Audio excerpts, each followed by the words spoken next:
അതുകൊണ്ടാണ് ഈ പറഞ്ഞ അധികം ആൾക്കാർ എനിക്ക് തോന്നുന്ന കമ്പനീസ് തുടങ്ങുമ്പോൾ പൊട്ടാൻ കാരണം. എൻ്റെ സ്കിൽ തന്നെ ഉള്ളൊരു കോ ഫൗണ്ടറെ കിട്ടിയിട്ടെന്താ കാര്യം? ആൾക്കാർ എപ്പോഴും ചോദിക്കും നിങ്ങൾ ഇങ്ങനെ മാച്ചായി പോകുന്നത്. എൽസ്യൂട്ട് പോലെ വേറൊരു ഇനിയൊരു സോഫ്റ്റ്വെയറിന് ഈ ഒരു ഇൻഡസ്ട്രിയിൽ സ്കോപ്പ് ഉണ്ടോ? ഫേസ്ബുക്ക് ഉപയോഗിച്ചുകൊണ്ടിരിക്കുന്ന സമയത്ത്, ട്വിറ്റർ ഉപയോഗിച്ചുകൊണ്ടിരിക്കുന്ന സമയത്താണ് നമ്മൾ ഇൻസ്റ്റാഗ്രാം ഉപയോഗിക്കുന്നത്. സോ നമ്മളിങ്ങനെ വിചാരിച്ചത് ഇൻസ്റ്റാഗ്രാം എവിടെ എത്തും എന്നുള്ളത്. ആ സമയത്താണ് സ്നാപ്ചാറ്റ് ഉള്ളത്, ആ സമയത്താണ് ഇപ്പോൾ ക്ലബ് ഹൗസ് വന്നിട്ടുള്ളത്. സോ മാർക്കറ്റിൽ എപ്പോഴും ഒരു ഓപ്പർച്യൂണിറ്റി ഉണ്ടാവും. പ്ലസ് ഇപ്പോഴത്തെ അപ്ഡേറ്റ്, ജെമിനൈൻ്റെ അപ്ഡേറ്റ് പ്രകാരം ഈ പറഞ്ഞ ഇൻസൈറ്റ്സും കാര്യങ്ങളൊക്കെ ഇതിൽ തന്നെ ഇവർക്ക് ഗ്യാദർ ചെയ്യുകയും ചെയ്യാം. So why should they go for Elsuite? ഞാൻ ഇന്ത്യയിൽ ഒരു 100 കസ്റ്റമറെ കൺവിൻസ് ചെയ്യാൻ എടുക്കുന്ന ടൈമിൻ്റെ ഒരു ലെറ്റ്സ് സേ ഒരു 30% ടൈം മതി എനിക്ക് യു എയിൽ 100 ആൾക്കാരെ കൺവേർട്ട് ചെയ്യാൻ. ഇന്ത്യയിലെ ആൾക്കാർ actually too much BC in doing their own work. എല്ലാ മാസവും, എല്ലാ ആഴ്ചയും, എല്ലാ ദിവസവും അടി കിട്ടും. അറ്റ് ദ എൻഡ് തിരിഞ്ഞു നോക്കുമ്പോൾ അന്നത് ചെയ്യാമായിരുന്നു എന്ന് പറയുന്ന ഒരു തോട്ട് ഒഴിവാക്കുക. ഒരു നല്ല ഫൗണ്ടേഴ്സിനെ കുറേ ആൾക്കാരെ കണ്ടിരുന്നു, കുറേ ഫൗണ്ടേഴ്സ് കഷ്ടപ്പെടുന്ന കാണുന്നത്. പല ആളുകളും ഒരു ബിസിനസ് സ്റ്റാർട്ട് ചെയ്യാൻ ഇപ്പോൾ ഐഡിയകൾ ഉണ്ടെങ്കിലും ഫണ്ട് ഉണ്ടെങ്കിലും ഒക്കെ ഒരു കോൺഫിഡൻസ് ഇല്ലാത്തതിൻ്റെ പുറത്തായിരിക്കും ഒരുവിധം ആളുകളൊക്കെ ഒരു ഓണ്ടർപ്രണറായിട്ട് മാറാത്തതോ അല്ലെങ്കിൽ ഇപ്പോഴും ഒരു ജോലിക്കാരായിട്ട് തുടങ്ങുന്നതൊക്കെ. അപ്പോൾ അങ്ങനെയുള്ള ആളുകളോട് ബ്രോയ്ക്ക് എന്താണ് പറയാനുള്ളത്? അവരങ്ങനെ തന്നെ നിൽക്കുന്നതായിരിക്കും നന്നാവുക. AI ശരിക്കും ഒരു കുറച്ച് വർഷങ്ങൾ കഴിഞ്ഞാൽ വലിയൊരു ത്രെട്ടായിട്ട് വരുമോ? Are you afraid of AI?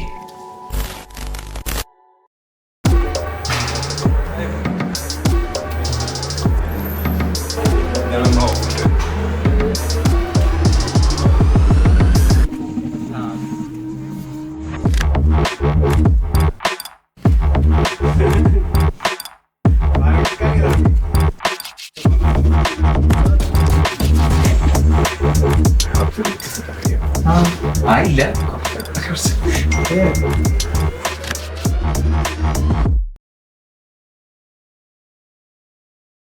Wasim bro, ഞാൻ നിങ്ങളെ ബ്രോഷർ ഗോ ത്രൂ ചെയ്യായിരുന്നു. അപ്പോൾ നിങ്ങളുടെ Elysto infrastructure development, Elysto energy and distribution, Elysto informatics, Elysto investments, Elysto foundation, Elysto essentials, Elysto beverages, ഇതെത്ര കമ്പനിയാണ്? എത്ര ഏജായി? 27.5. അപ്പോൾ 27 വയസ്സിനുള്ളിൽ ഇത്രയും കമ്പനികൾ ഫൗണ്ട് ചെയ്ത് അത് നടത്തുക എന്ന് പറഞ്ഞാൽ വലിയൊരു ടാസ്ക് അല്ലേ? വലിയ ടാസ്ക്കാണ്. ഇനീഷ്യൽ സ്റ്റേജിൽ തന്നെ അത്യാവശ്യം കുറച്ച് ഫോക്കസ്ഡ് ആയിരുന്നു, അതുപോലെ കുറച്ച് ഡിറ്റർമിൻഡ് ആയിരുന്നു, കുറച്ച് നല്ല ആൾക്കാരുടെ കൂടെ ആയിരുന്നു ഉണ്ടായത്. അപ്പോൾ നല്ല മെൻറ്റർഷിപ്പ് ഉണ്ടായിരുന്നു, ബാക്ക് സപ്പോർട്ട് ഉണ്ടായിരുന്നു. സോ ഒറ്റയ്ക്ക് ഇത് കൊണ്ടു നടക്കുക എന്ന് പറയുന്നത് it's very tough, but with a team I think it's very easy. Okay, അപ്പോൾ ഇതിലേക്കൊക്കെ എങ്ങനെയാണ് എത്തുന്നത്? ഇനീഷ്യൽ ഒരു ഫസ്റ്റ് കമ്പനി എന്താണ്? ഫസ്റ്റ് ആസ് ഒബ്വിയസ് ഒരു IT ടെക് കമ്പനി എന്തെങ്കിലുമൊക്കെ ആയിട്ട് ഓണാവാം എന്നുള്ളത് പിച്ച് തന്നെ. ബാക്ക്ഗ്രൗണ്ട് അതല്ലേ? ഞാൻ ഇലക്ട്രോണിക്സ് ആൻഡ് കമ്മ്യൂണിക്കേഷൻ എഞ്ചിനീയറാണ്. സോ ബാക്ക്ഗ്രൗണ്ട് ടെക് അല്ല. സോ ടെക്കിൽ തന്നെ ഇറങ്ങാനുള്ള റീസൺ എന്താ വെച്ചാൽ ഞാൻ ഇനീഷ്യലി എൻ്റെ കോളേജ് ഡേയ്സിൽ തന്നെ ടെക്കും അതുമായിട്ട് ബന്ധപ്പെട്ടുള്ള കുറേ ആക്ടിവിറ്റീസിലും അതേപോലത്തെ ക്ലബ്സിലൊക്കെ ആക്റ്റീവ്ലി മെമ്പറായിരുന്നു. എവിടെ പഠിച്ചൊക്കെ? കുറ്റിപ്പുറം MES പഠിച്ചത്. സോ കുറ്റിപ്പുറം MES കോളേജ് ഈ കാര്യങ്ങളിലൊക്കെ അത്യാവശ്യം നല്ല സപ്പോർട്ടീവ് ആയിരുന്നു. ഓക്കെ, അപ്പോൾ അക്കാഡമിക്സിൽ ഞാനധികം ഫോക്കസ് ചെയ്യാത്തതുകൊണ്ട് എനിക്കിതിൽ കുറച്ചധികം ഫോക്കസ് ചെയ്യാൻ പറ്റി. ബട്ട് ഈവൻ ദോ ഇപ്പോൾ ഈ IT കമ്പനി എന്നുള്ളത് കോളേജ് പഠിക്കുന്ന സമയത്ത് തന്നെ മൈൻഡിലുണ്ടായിരുന്നു എന്തെങ്കിലും സ്റ്റാർട്ട് ചെയ്യണം, കമ്പനി തുടങ്ങുക എന്നുള്ളത് എൻ്റെ ഡിക്ഷണറിയിലേ ഇല്ല. അപ്പോൾ ഇത് ഒരു നല്ല ഫൗണ്ടേഴ്സിനെ കുറേ ആൾക്കാരെ കണ്ടിരുന്നു, കുറേ ഫൗണ്ടേഴ്സ് കഷ്ടപ്പെടുന്ന കാണുന്നത്. അപ്പോൾ സക്സസും ഫെയിലിയേഴ്സൊക്കെ ഞാൻ എൻ്റെ മുമ്പിൽ കണ്ടുകൊണ്ടിരിക്കുകയുണ്ടായിരുന്നു. ഈവൻ ദോ എനിക്ക് എൻ്റെ അന്നത്തെ മെച്യൂരിറ്റിയിൽ എനിക്കത് ഇവാലുവേറ്റ് ചെയ്യാനൊന്നും അറിയില്ലെങ്കിലും നല്ല സ്ട്രഗിൾ ഉണ്ടെന്ന് അറിയാം. സോ ഒരു ബാക്ക് സപ്പോർട്ടോ അല്ലെങ്കിൽ വേറെ ഒന്നും ഇല്ലാണ്ട് ഔട്ട് ഓഫ് നോവർ വെറുതെ തുടങ്ങുക എന്ന് പറയുന്നത് കുറച്ച് റിസ്ക്കി ആണെന്ന് എനിക്ക് ഇനീഷ്യൽ ഫേസ് തന്നെ മനസ്സിലായിരുന്നു.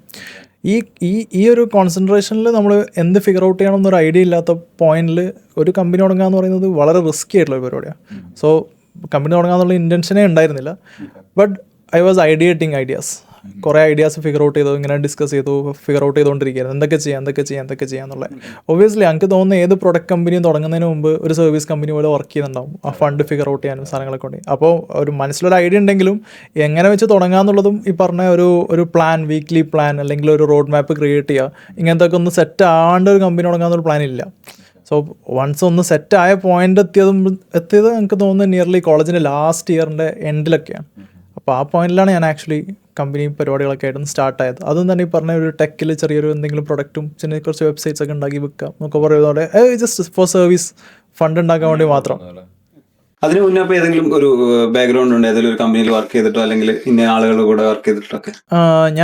ഞാൻ ജെൻ റോബോട്ടിക്സ് എന്ന് പറഞ്ഞ കമ്പനി, കേരള സ്റ്റാർട്ടപ്പ് മിഷനും ഈ പറഞ്ഞ ഇന്ത്യ മൊത്തം അഭിമാനിക്കുന്ന ഒരു കമ്പനി. അതെ, അപ്പോൾ ജെൻ റോബോട്ടിക്സ് കമ്പനീൻ്റെ അവരെ ഇനീഷ്യൽ ഡിസൈനിങ്ങിൽ ഞാൻ ഇന്റേൺഷിപ്പും അതുപോലത്തെ കുറേ കാര്യങ്ങളിലൊക്കെ ആക്റ്റീവ്ലി പാർട്ടിസിപ്പേറ്റ് ചെയ്തു. എനിക്ക് അതിലെ ടീമിലെ ഒട്ടുമിക്ക ആൾക്കാരെയും ഇനീഷ്യൽ ഫൗണ്ടിങ് ടീമിൽ അറിയായിരുന്നു. കാരണം നമ്മളെ കോളേജിൽ നിന്ന് വന്ന ആൾക്കാർ, ആ കോളേജിലെ ഹോൾ ടീം കുറ്റിപ്പുറം MES കോളേജിൽ നിന്ന് വന്നതാണ്. സോ അവരുമായിട്ടുള്ള ഇൻട്രാക്ഷൻസും പരിപാടികളും ഉണ്ടായിരുന്നു. പക്ഷേ ഇപ്പം അവർ ട്രിവാൻഡ്രം ബേസ്ഡ് അല്ല, എല്ലാം ഞങ്ങൾ അവരെ കോൺടാക്ട് ചെയ്തിട്ടുണ്ടായിരുന്നു ഒരു പോഡ്കാസ്റ്റിന്റെ ഭാഗമായിട്ടാണ് തോന്നുന്നു. അപ്പം അവർ ട്രിവാൻഡ്രം ആണെന്നാണ്. അവർ ട്രിവാൻഡ്രം ബേസ്ഡ് എന്ന് പറഞ്ഞാൽ അവർ, എനിക്ക് തോന്നുന്ന ഹാർഡ്വെയർ സ്റ്റാർട്ടപ്സ് ഏറ്റവും കൂടുതലുള്ളത് ട്രിവാൻഡ്രത്താണ്. എനിക്ക് തോന്നുന്നത് അങ്ങനെയാണെന്ന് തോന്നുന്നു അന്ന് കാറ്റഗറൈസ് ചെയ്തത്. ഹാർഡ്വെയർ കമ്പനീസ് ട്രിവാൻഡ്രത്ത് പോവുക, ഒരു IT ടെക് കമ്പനിയിൽ മൊബൈൽ അല്ലാത്ത ഏരിയാസൊക്കെ കൊച്ചി ബേസ്ഡും മൊബൈൽ ഫ്രണ്ട്ലി ആയിട്ടുള്ള കാര്യങ്ങളൊക്കെ ഈ പറഞ്ഞ കോഴിക്കോടേക്കും പുഷ് ചെയ്യാന്നുള്ളൊരു അജണ്ടയിലാണ് അന്ന് ഓടിയെന്നത് എൻ്റെ ഒരു വിശ്വാസം. അപ്പോൾ ജെൻ റോബോട്ടിക്സിൽ അത് മാത്രമാണ് എനിക്ക് ആകെയുള്ള ഒരു കമ്പനിയിൽ പോയി വർക്ക് ചെയ്തിട്ടുള്ള എക്സ്പീരിയൻസ് ഉള്ളൂ. പിന്നെ എനിക്ക് പോയി വർക്ക് ചെയ്ത എക്സ്പീരിയൻസ് ഇല്ല. ഞാൻ പല ആൾക്കാരും പറഞ്ഞു വിട്ടിട്ടുണ്ട് പല കമ്പനിയിലേക്കും. ഞാൻ അവിടുത്തെ മാനേജേഴ്സിൻ്റെ അടുത്തും CEOസിനോട് പോയി സംസാരിച്ചിട്ടുണ്ടെന്നാണ്, വർക്ക് ചെയ്ത എക്സ്പീരിയൻസ് എനിക്കില്ല. ഓക്കെ, അപ്പോൾ അന്ന് കോളേജിൽ ഉണ്ടായിരുന്ന ഫ്രണ്ട്സ് തന്നെയാണെന്ന് തോന്നുന്നില്ല ഇപ്പോഴത്തെ പാർട്ട്നേഴ്സൊക്കെ? അതെ, കോളേജിലുണ്ടായ ഫ്രണ്ട്സ് അല്ല, എൻ്റെ ഒരു സൂപ്പർ സീനിയർ ആയിരുന്നു. ഞാൻ ആക്ച്വലി ഐഡിയ എല്ലാവരുമായിട്ട് ഡിസ്കസ് ചെയ്യായിരുന്നു. അതേപോലെ എന്നെയും കുറേ ആൾക്കാർ ഐഡിയാസ് വെച്ച് ഡിസ്കസ് ചെയ്യായിരുന്നു. സോ ഒരു ഇനീഷ്യൽ ഇൻട്രാക്ഷനിൽ വന്നിട്ടുള്ള എല്ലാവരുടെ അടുത്തും ഞാൻ ഡിസ്കസ് ചെയ്യായിരുന്നു. ഇപ്പം നാളെ ഇപ്പം ഒരു ഐഡിയാസ് ഉണ്ടെങ്കിൽ ഞാൻ ജിതിൻ്റെ അടുത്തും എന്ത് ചെയ്യും, ഡിസ്കസ് ചെയ്യും. Most welcome. ഓക്കെ, അപ്പോൾ അത് ഏറ്റവും കൂടുതൽ റെസണേറ്റ് ചെയ്തതും അത് ഏറ്റവും കൂടുതൽ പ്രോബ്ലം ഹിറ്റ് ചെയ്തതുമായ ആൾക്കാർ ആരുണ്ടെങ്കിൽ അവരെ ജസ്റ്റ് കോൾ ചെയ്യും. അവരുടെ അടുത്ത് ഐഡിയാസ് ഡിസ്കസ് ചെയ്യും. അതെങ്ങനെ അവർ സോൾവ് ചെയ്യുന്ന, ഞാൻ സോൾവ് ചെയ്യാൻ പോകുന്ന ആംഗിളോ അല്ലെങ്കിൽ എനിക്കത് ഈ ഒരു രീതിയിൽ സോൾവ് ചെയ്യാവുന്ന ഒരു ഐഡിയ കിട്ടിയിട്ടുണ്ടെങ്കിൽ അത് അവരുടെ അടുത്തും കൂടി ഷെയർ ചെയ്യും.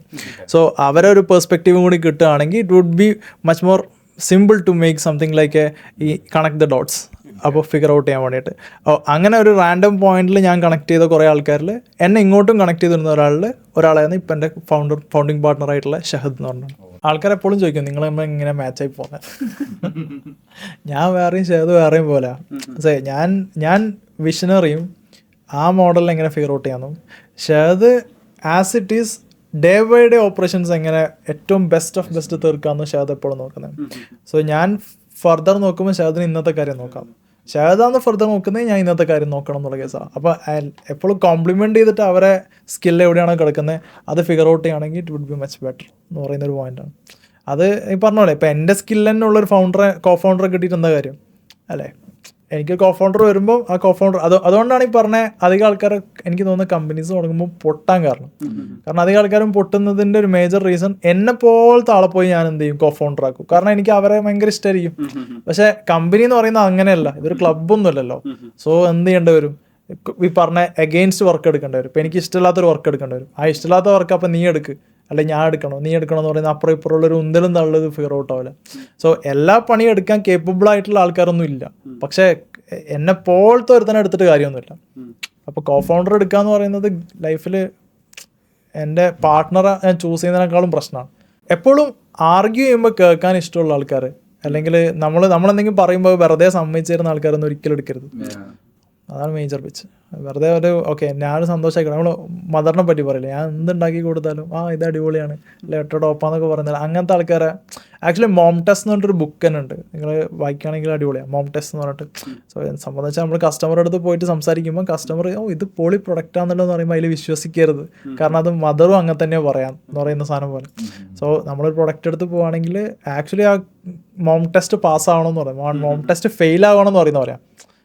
ആ മോം ടെസ്റ്റ് എന്ന് പറയുന്നത് ആക്ച്വലി പറഞ്ഞ കസ്റ്റമർ എന്താണോ എക്സ്പെക്ട് ചെയ്യുന്നത്, നമ്മളെന്താണോ എക്സ്പെക്ട് ചെയ്യുന്നത് ആ ആൻസർ കസ്റ്റമർ നമ്മളെ തന്നിട്ട് നമ്മളെ പറഞ്ഞു വിടും എന്ന് പറയുന്നത്. അപ്പോൾ നമ്മൾ ആ സുഖത്തിലോ പുള്ളി കൊള്ളാം എന്തായാലും എന്താ ഈ കസ്റ്റമർ നമ്മൾ സോഫ്റ്റ്വെയർ വാങ്ങിക്കും എന്ന് പറയുന്ന പോയിന്റ്. അപ്പോൾ അത് അങ്ങനത്തെ കുറേ സാധനങ്ങൾ. ഇതിൻ്റെ ഒന്നും ആൻസർ ശരിക്കും ഒന്നും ഉണ്ടാവില്ല.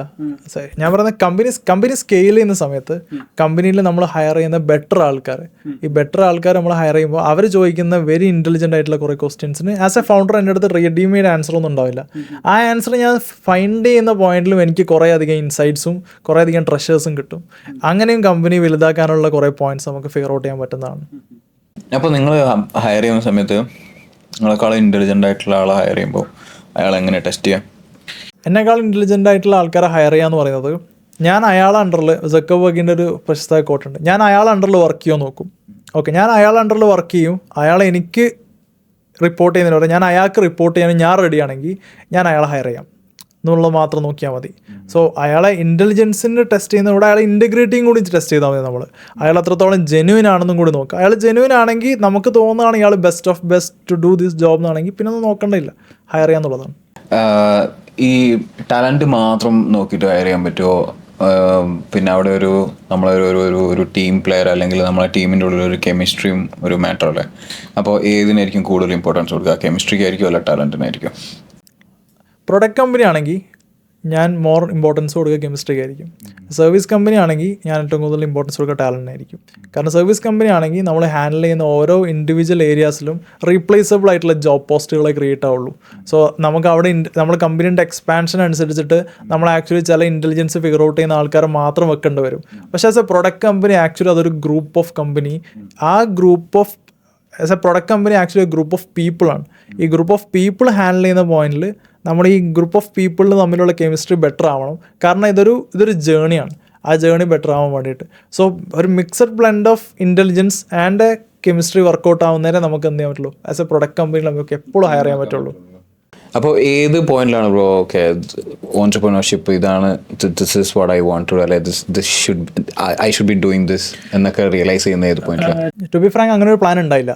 ഞാൻ ഇനീഷ്യലി സ്റ്റാർട്ട് ചെയ്യുന്ന പോയിന്റിലും നമുക്കൊന്ന് ചെയ്ത് നോക്കാം, ഓക്കെ ലെറ്റ്സ് അറ്റംപ്റ്റ്. ഷഹദ് പറഞ്ഞു നമുക്കൊന്ന് ഫിഗർ ഔട്ട് ചെയ്യുന്നതിൽ വലിയ ബുദ്ധിമുട്ടൊന്നുമില്ല, ഒരു 6 months 1 year ഇതെങ്ങനെ പോകും നോക്കാം. അത് if things got out of hand നമുക്ക് വേണമെങ്കിൽ ബാക്കിലേക്ക് വരാം, അല്ലെങ്കിൽ നമുക്ക് ഇനി കറക്റ്റ് ചെയ്യാം, അല്ലെങ്കിൽ നമുക്ക് വേറെ എന്തെങ്കിലും പാത്ത് ചൂസ് ചെയ്യാം. ഇനീഷ്യൽ ഫേസിലൊന്നും നമ്മൾ ഒരു ഗട്ട് ഫീലിങ്ങിലാണ് ഈ സാധനങ്ങൾ മൊത്തം ഓടിക്കുന്നത്. അപ്പോൾ ഈ ഗട്ട് ഫീലിങ്ങിൽ നമുക്ക് നമ്മളെ ഗട്ടിനെ മാക്സിമം ട്രസ്റ്റ് ചെയ്യുക. സോ ബാക്കിയുള്ള എല്ലാ ഏരിയാസിലും എങ്ങനെ കമ്പനി വലുതാവുന്നുള്ളത് മാക്സിമം നോക്കുക. അറ്റ് ദ എൻഡ് തിരിഞ്ഞു നോക്കുമ്പോൾ അന്നത് ചെയ്യാമായിരുന്നു എന്ന് പറയുന്ന ഒരു തോട്ട് ഒഴിവാക്കുക. സോ അതാണ് മെയിനായിട്ട് ഫോക്കസ് ചെയ്തിട്ടുണ്ടായത്. ഇപ്പോൾ ഒരു ഗഡ് ഫീലിംഗ് എന്ന് പറഞ്ഞല്ലോ, പല ആളുകൾ ഒരു ബിസിനസ് സ്റ്റാർട്ട് ചെയ്യാൻ ഇപ്പോൾ ഐഡിയകൾ ഉണ്ടെങ്കിലും ഫണ്ട് ഉണ്ടെങ്കിലും ഒക്കെ ഈ ഒരു കോൺഫിഡൻസ് ഇല്ലാത്തതിൻ്റെ പുറത്തായിരിക്കും ഒരുവിധം ആളുകളൊക്കെ ഒരു എൻ്റർപ്രണറായിട്ട് മാറാത്തതോ അല്ലെങ്കിൽ ഇപ്പോഴും ഒരു ജോലിക്കാരായിട്ട് തുടരുന്നതൊക്കെ. അപ്പോൾ അങ്ങനെയുള്ള ആളുകളോട് ബ്രോയ്ക്ക് എന്താണ് പറയാനുള്ളത്? അവരങ്ങനെ തന്നെ നിൽക്കുന്നതായിരിക്കും നന്നാവുക. ഓക്കെ, കാരണം ഇത് കുറച്ച് ടഫുള്ള പരിപാടിയാണ്. ഓക്കെ, അത്യാവശ്യം നല്ല വിൽ പവർ വേണം. ഈ പറഞ്ഞ ഫോക്കസ് ചെയ്യുന്ന area problem solving. Problem solve ചെയ്യാൻ നമുക്ക് ആൾക്കാരെ കിട്ടുമായിരിക്കും. ഓക്കെ, കമ്പനി എപ്പോഴും ഒറ്റയ്ക്ക് റൺ ചെയ്യാന്നുള്ള പരിപാടിയല്ല. So it's comes with a team, അല്ലെങ്കിൽ ഒരു 1, 2, 3 ആൾക്കാർ ഉണ്ടാവും. ഇനീഷ്യലി ഉണ്ടാവണം, അറ്റ്ലീസ്റ്റ് ഫോർ മെൻറ്റേഴ്സ് ആയിട്ടോ അല്ലെങ്കിൽ നമുക്ക് കണക്ട് ചെയ്യാൻ പറ്റുന്നതായിട്ടോ എന്നുള്ള ആൾക്കാരുണ്ടാവും. കാരണം കുറേ അധികം ഏരിയാസ് കമ്പനിയായിട്ട് ബന്ധപ്പെട്ട്, കമ്പനി ക്രിയേഷൻ, കമ്പനി അതുമായിട്ട് ബന്ധപ്പെട്ടിട്ടുള്ള പ്രൊഡക്റ്റ് ഡെവലപ്മെൻറ്റ്, അതിലൊക്കെ കുറേ ഏരിയാസ് വരുന്നുണ്ട്. ഞാൻ ഇൻ സ്പെസിഫിക് ആകുമ്പോൾ ഞാൻ കുറച്ചും കൂടി പറയും, ഇതാണ് ജനറിക് ആയിട്ട് പറയുന്നതുള്ളൂ. അപ്പോൾ ഈ ജസ്റ്റ് ഒരു ചെറിയൊരു ഇറങ്ങാൻ തന്നെ ഒരു മടിയുള്ള ആൾക്കാർ ശരിക്കും പറഞ്ഞാൽ എൻ്റെ ഒരു അഭിപ്രായത്തിൽ ഇറങ്ങാണ്ടിരിക്കുന്നതാണെന്നല്ല. കാരണം അത്രയും ടഫാണ് ഏരിയ, അത്രയും ചലഞ്ചിങ് ആണ്. ഡേ ബൈ ഡേ പല കാര്യങ്ങളും നിങ്ങൾ മിസ് ചെയ്യും. സോ 100% ഉറപ്പുണ്ട് ഇത് ഇറങ്ങിയാൽ ഇനി കുഴപ്പമില്ല, തിരിച്ച് ബാക്കിലേക്ക് വന്നിട്ടില്ലെങ്കിലും പ്രശ്നമില്ല എന്നുള്ളൊരു സൂയിസൈഡാണ് 100% പറയുകയാണെങ്കിൽ. ഇത് ഇറങ്ങുകയാണ്, ഫിഗർ ഔട്ട് ആവുകയാണെങ്കിൽ best of best, figure out ആയില്ലെങ്കിൽ തിരിച്ച് ട്രേസ് ബാക്ക് ചെയ്ത് വന്നാൽ തന്നെ എനിക്ക് തോന്നുന്നില്ല നമ്മൾ പഴയ ഉണ്ടായ പൊസിഷനിലേക്ക് നമുക്ക് തിരിച്ചു വരാൻ പറ്റുമെന്ന്. പക്ഷേ എനിക്ക് തോന്നുന്നത് വേൾഡ് കുറച്ചും കൂടി വെൽക്കമിങ് ആണ്. കാരണം ആൾക്കാർ ഞാനിപ്പം കേട്ടെടുത്തോളം ഫെയിൽഡ് ആയ സ്റ്റാർട്ടപ്പ് ഫൗണ്ടേഴ്സിനൊക്കെ കുറച്ചധികം ഇൻവെസ്റ്റ്മെൻറ്റ്സ് കിട്ടുന്നുണ്ട്.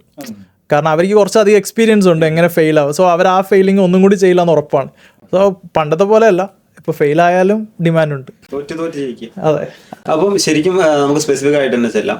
ഇപ്പം പല സെക്ടേഴ്സ് ഉണ്ട് ഒരാൾക്കൊരു ബിസിനസ് സ്റ്റാർട്ട് ചെയ്യുക അല്ലെങ്കിൽ എന്ത് തുടങ്ങണമെങ്കിലും. അപ്പം എങ്ങനെയാണ് ഈ ഒരു എൽസ്യൂട്ട് എന്ന് പറഞ്ഞിട്ടുള്ള ഒരു ഇതിലേക്ക് എത്തുന്നത്?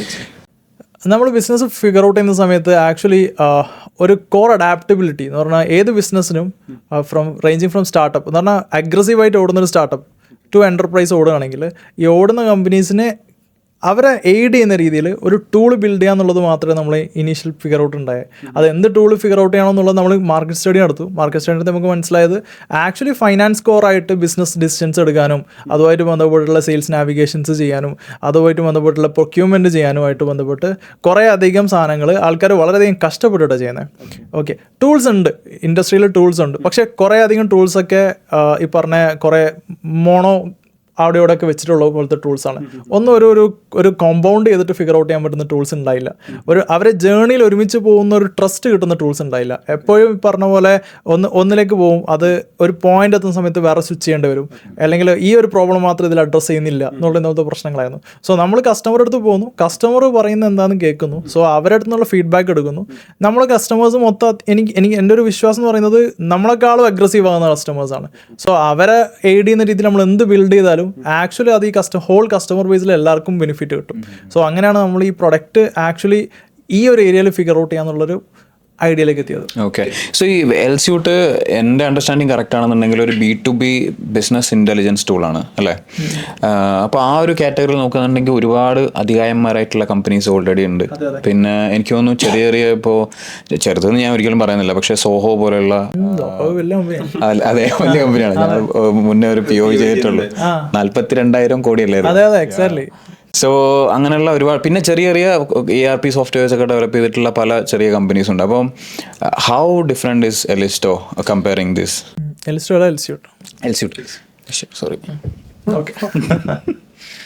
ദ തിങ് ഈസ് ലൈക്ക് നമ്മുടെ മാർക്കറ്റിൽ നമ്മൾ ഏത് പ്രൊഡക്റ്റ് ഇറക്കുകയാണ്, ഇപ്പം ഞാൻ ഇഫ് ഐ ഒരു അനലോഗ് കമ്പാരിസൺ പറയുകയാണെങ്കിൽ ആക്ച്വലി പറഞ്ഞ പോലെ നമ്മൾ ഫേസ്ബുക്ക് ഉപയോഗിച്ചുകൊണ്ടിരിക്കുന്ന സമയത്ത്, ട്വിറ്റർ ഉപയോഗിച്ചുകൊണ്ടിരിക്കുന്ന സമയത്താണ് നമ്മൾ ഇൻസ്റ്റാഗ്രാം ഉപയോഗിക്കുന്നത്. സോ നമ്മളിങ്ങനെ വിചാരിച്ചിരുന്നു ഇൻസ്റ്റാഗ്രാം എവിടെ എത്തും എന്നുള്ളത്. ആ സമയത്താണ് സ്നാപ്ചാറ്റ് ഉള്ളത്, ആ സമയത്താണ് ഇപ്പോൾ ക്ലബ് ഹൗസ് വന്നിട്ടുള്ളത്. സോ മാർക്കറ്റിൽ എപ്പോഴും ഒരു ഓപ്പർച്യൂണിറ്റി ഉണ്ടാവും. ഈ ഓപ്പർച്യൂണിറ്റി ക്രാക്ക് എവിടെ ഉള്ളതെന്നുള്ളത് ഐഡൻറ്റിഫൈ ചെയ്യാന്നുള്ളതാണ് ആസ് എ ഫൗണ്ടർ നമ്മൾ ചലഞ്ച് കിടക്കുന്നത്.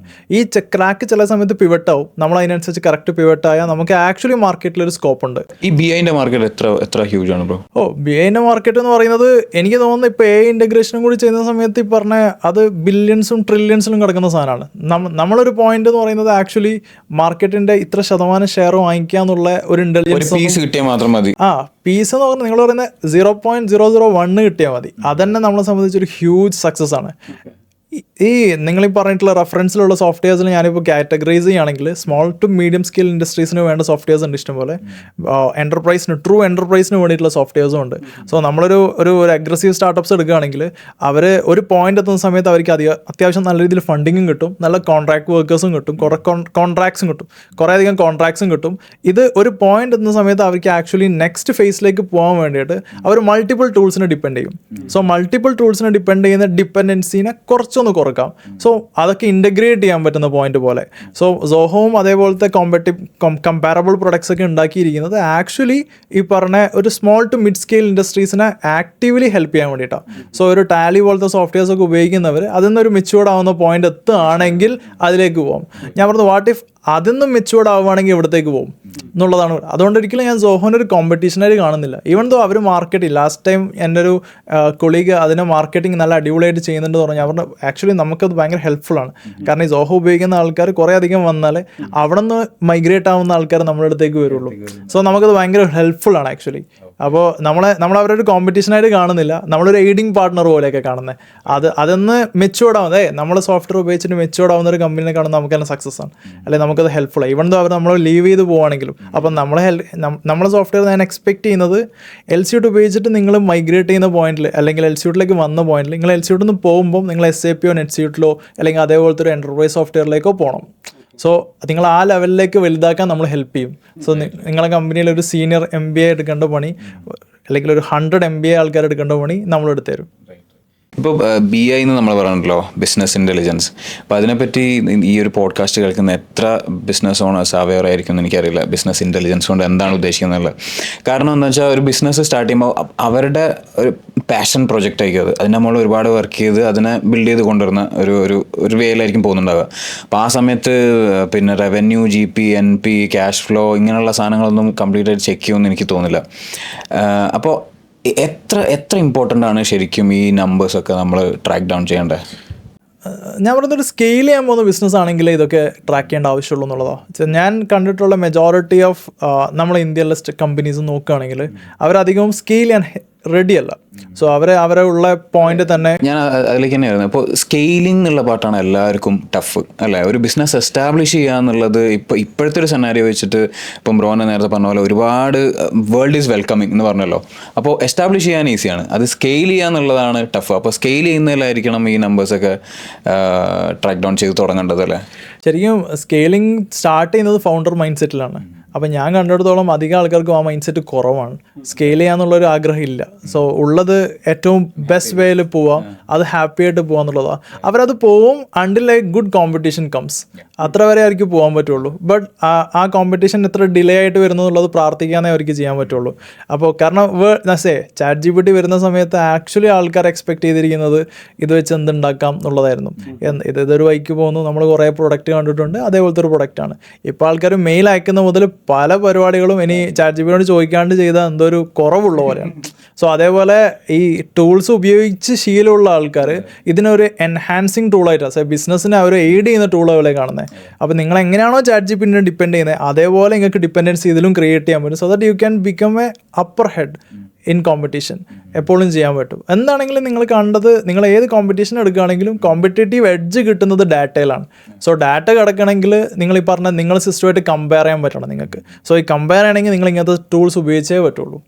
അപ്പോൾ ഈ ഒരു ടൂള് മാർക്കറ്റ് ചെയ്യുന്ന സമയത്ത് ഈ പറഞ്ഞ ഞാൻ നേരത്തെ മെൻഷൻ ചെയ്ത നമ്പേഴ്സൊക്കെ ഇതിലൊക്കെ ഒരു ക്ലാരിറ്റി ബിസിനസ് ഓണേഴ്സിന് ആദ്യം ഉണ്ടാക്കി കൊടുത്തിട്ടാണ് നമ്മൾ മാർക്കറ്റിംഗ് സ്റ്റാർട്ട് ചെയ്തത്. എങ്ങനെയായിരുന്നു? How difficult was marketing? Actually ഇത് ടു ഫണ്ണിയാണ്. നമ്മളിത് ഡാറ്റ ഒക്കെ കാണിച്ചു കൊടുക്കുന്ന സമയത്ത് ബിസിനസ് ഓണേഴ്സൊക്കെ ചില സമയത്ത് ഇത്രയും വേഴ്സ് പെർഫോമിംഗ് ആണോ എൻ്റെ കമ്പനി എന്നൊക്കെ പറയുന്ന പോയിന്റ് മുതൽ നിങ്ങൾ ഈ ഓഫീസിൽ നിന്ന് പോകുന്നതായിരിക്കും നന്നാവുക, ഓക്കെ എനിക്കിത് കുറച്ചും കൂടി കോംപ്രഹെൻഡ് ചെയ്യാൻ ടൈം എടുക്കും എന്ന് പറയുന്ന പോലത്തെ കുറേ റിയലൈസേഷൻസ് നമുക്ക് കാണിച്ചു കൊടുക്കാൻ പറ്റിയിരുന്നു. സോ ഇനീഷ്യലി പറഞ്ഞ ഫൗണ്ടർ ഒരു കസ്റ്റമറെ നമ്മൾ പോയി ഹെൽപ്പ് ചെയ്യുന്നു, ആ കസ്റ്റമർ സക്സസ് ആവുന്നു, ആ കസ്റ്റമർ അവരെ പിയർ എടുത്ത് പറയുന്നു ഈ ഒരു LCUD എന്ന് പറഞ്ഞ സോഫ്റ്റ്വെയർ ഉണ്ട്, സോ ഇത് വെച്ചിട്ട് നമുക്ക് കുറച്ചും കൂടി എൻഹാൻസ് ചെയ്യാൻ പറ്റുമെന്ന് പറയുന്നു, അയാളെ ട്രസ്റ്റ് ചെയ്യുന്നു. So word of mouth marketing ആണ് നമ്മൾ നമുക്ക് റെഫറൽസ് ത്രൂ വരുന്നത്. സോ നമ്മൾ ആക്റ്റീവ്ലി മാർക്കറ്റ് ചെയ്തിട്ട് പുതിയ കസ്റ്റമറെ കണ്ടുപിടിക്കേണ്ട ആവശ്യത്തിനേക്കാളും നമുക്ക് വേർഡ് ഓഫ് മൗത്ത് ത്രൂ എന്ത് ചെയ്യുന്നുണ്ട്, കസ്റ്റമർ ബേസ് കൂടി വരുന്നുണ്ട്. സോ അതുകൊണ്ട് നമ്മൾ ട്രസ്റ്റ് ചെയ്യുന്നുണ്ടെങ്കിലും നമ്മൾ ആ പറയുന്ന ഇൻ്റലിജൻസ് കൊടുക്കുന്നതിന് മുമ്പും ഇവർ ട്രസ്റ്റ് ചെയ്യുന്ന ബിസിനസ് ഓണേഴ്സ് നമ്മൾ സോഫ്റ്റ്വെയർ ഉപയോഗിക്കുന്നുണ്ടെങ്കിൽ ആക്ച്വലി അവരെ ഹെൽപ്പ് ചെയ്യുന്നതും അവരെ ഗ്രോത്തും ഇവർക്ക് കാണാൻ പറ്റുമല്ലോ. സോ അവരെന്തായാലും എന്ത് ചെയ്യും, റെഫറൻസ് ചോദിക്കും, നിങ്ങൾ ഏത് സോഫ്റ്റ്വെയർ ഉപയോഗിക്കുന്നത്, എങ്ങനെയാണ് നിങ്ങൾക്ക് ഇത് ഫിഗർ ഔട്ട് ചെയ്യാൻ പറ്റുന്നത്, എനിക്കിത് കിട്ടണില്ലല്ലോ. സോ അധികം ആൾക്കാരും പറയുന്ന ഒരു മേജർ ഗെയിം എന്താണെന്ന് വെച്ച് കഴിഞ്ഞാൽ ഞാൻ ടാലി അല്ലെങ്കിൽ അതേപോലത്തെ കുറേ സോഫ്റ്റ്വെയർ ഉപയോഗിക്കുന്നുണ്ട്, അടിപൊളി സോഫ്റ്റ്വെയർ ആണ്, പക്ഷേ എൻ്റെ ചില റിപ്പോർട്ട്സ് കിട്ടാൻ വേണ്ടി എനിക്ക് കുറേ അധികം ടൈം എടുക്കുന്നുണ്ട്. സോ നിങ്ങൾ അങ്ങനത്തെ റിപ്പോർട്ട്സ് ഒക്കെ നിങ്ങളുടെ സിസ്റ്റത്തിൽ ഉപയോഗിക്കേണ്ട വരുത്തുണ്ടോ, അല്ലെങ്കിൽ നിങ്ങൾക്ക് ഇങ്ങനത്തെ ഡാറ്റാസ് നോക്കേണ്ട വരുത്തുണ്ടോ എന്നൊക്കെ ചോദിക്കുന്ന പോയിന്റിൽ അവർ സിമ്പിളായിട്ട് പറയുന്നത് ഇതൊക്കെ റെഡിമെയ്ഡ് ആയിട്ടും ഉണ്ട്, എനിക്ക് ബിൽഡ് ചെയ്യാനും പറ്റുന്ന സിറ്റുവേഷൻസ് ഉണ്ട് എന്ന് പറയുമ്പോൾ ആക്ച്വലി നമുക്ക് ഭയങ്കര അപ്പർ ഹാൻഡ് ആണ്. ഓക്കെ, അപ്പോൾ ഈ ഒരു മാർക്കറ്റ് പിടിക്കുക എന്നല്ലാണ്ട് വേറെ എന്തൊക്കെ ചലഞ്ചസ് ആണ് ആക്ച്വലി LCUD ഒരു ബിഗിനിങ് സ്റ്റേജിൽ ഫേസ് ചെയ്തിട്ടുണ്ടാവുക? ബിഗിനിങ് സ്റ്റേജിൽ ആക്ച്വലി മാർക്കറ്റ് പിടിക്കുക എന്ന് പറയുമ്പോൾ മാർക്കറ്റ് ഡെമോഗ്രഫിയാണ്. നമ്മൾ ഏത് മാർക്കറ്റിലാണ് എവിടെയാണ് ഈ പ്രൊഡക്റ്റ് കൊണ്ടുപോയിട്ട് പ്ലേസ് ചെയ്യേണ്ടത് എന്നുള്ളൊരു പരിപാടിയുണ്ട്. ഈ യൂട്യൂബ് ഹിറ്റാകുന്ന സമയത്ത് പറയുന്ന ഒരു റെഫറൻസ് ഉണ്ട്. യൂട്യൂബ് ആ ടൈമിൽ ഇഷ്ടംപോലെ മീഡിയ സ്ട്രീമിംഗ് സർവീസസ് ഉണ്ടായിരുന്നു.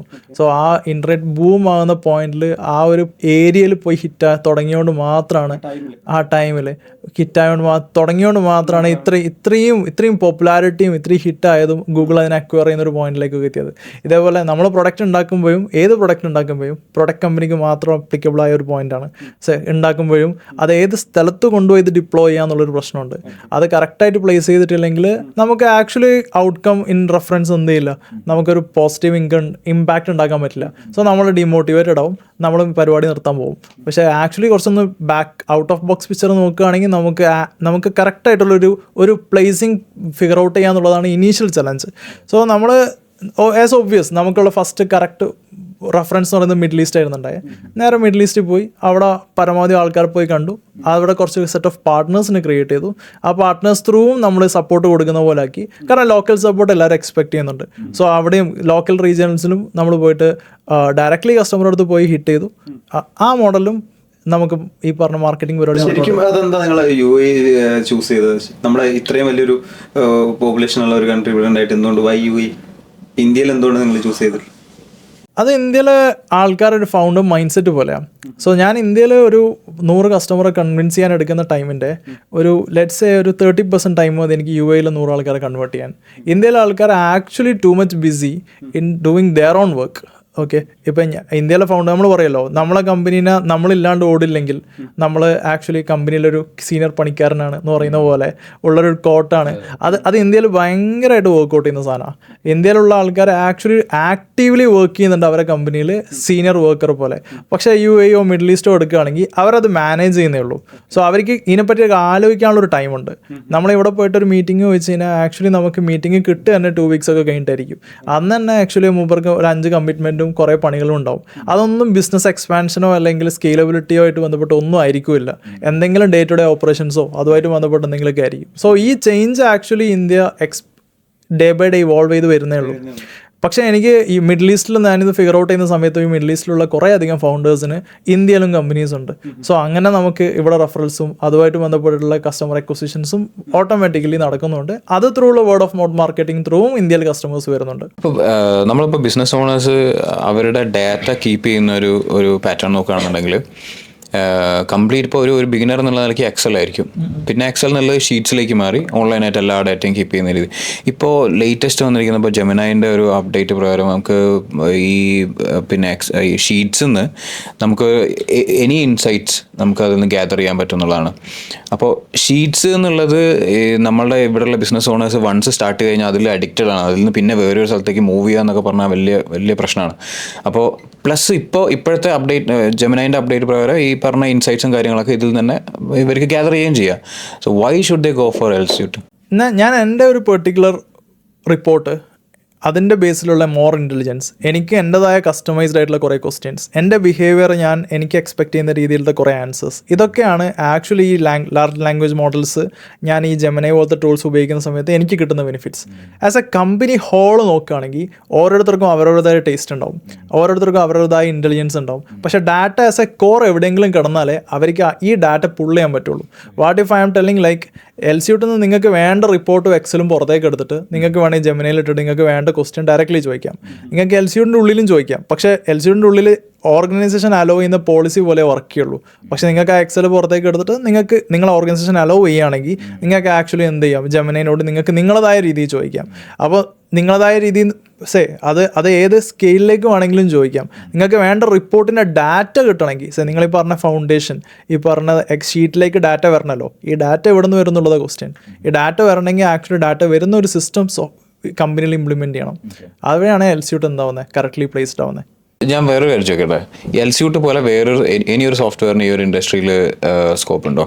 സ്കോപ്പ് ഇല്ല എന്ന് പറഞ്ഞാൽ ശരിക്കും ഞാൻ ആക്ച്വലി ഒരു പ്രൊഡക്റ്റ് ഞാൻ സോഫ്റ്റ്വെയർ സെല് ചെയ്യുന്ന സമയത്തും അല്ലെങ്കിൽ സോഫ്റ്റ്വെയർ നോക്കുന്ന സമയത്തും ഞാൻ product as A tech product build ചെയ്യുമ്പോഴും ഓൾറെഡി ഇത് ആരെങ്കിലും ക്രാക്ക് ചെയ്തിട്ടുണ്ടോ എന്ന് നോക്കും. ഓൾറെഡി ആൾക്കാർ ക്രാക്ക് ചെയ്തിട്ടുണ്ടെങ്കിൽ ആക്ച്വലി അതൊരു വാലിഡേഷനാണ്. ഓക്കെ, എന്നെ സംബന്ധിച്ച് ഞാനിനി മാർക്കറ്റ് വാലിഡേറ്റ് ചെയ്യേണ്ട ആവശ്യമില്ല.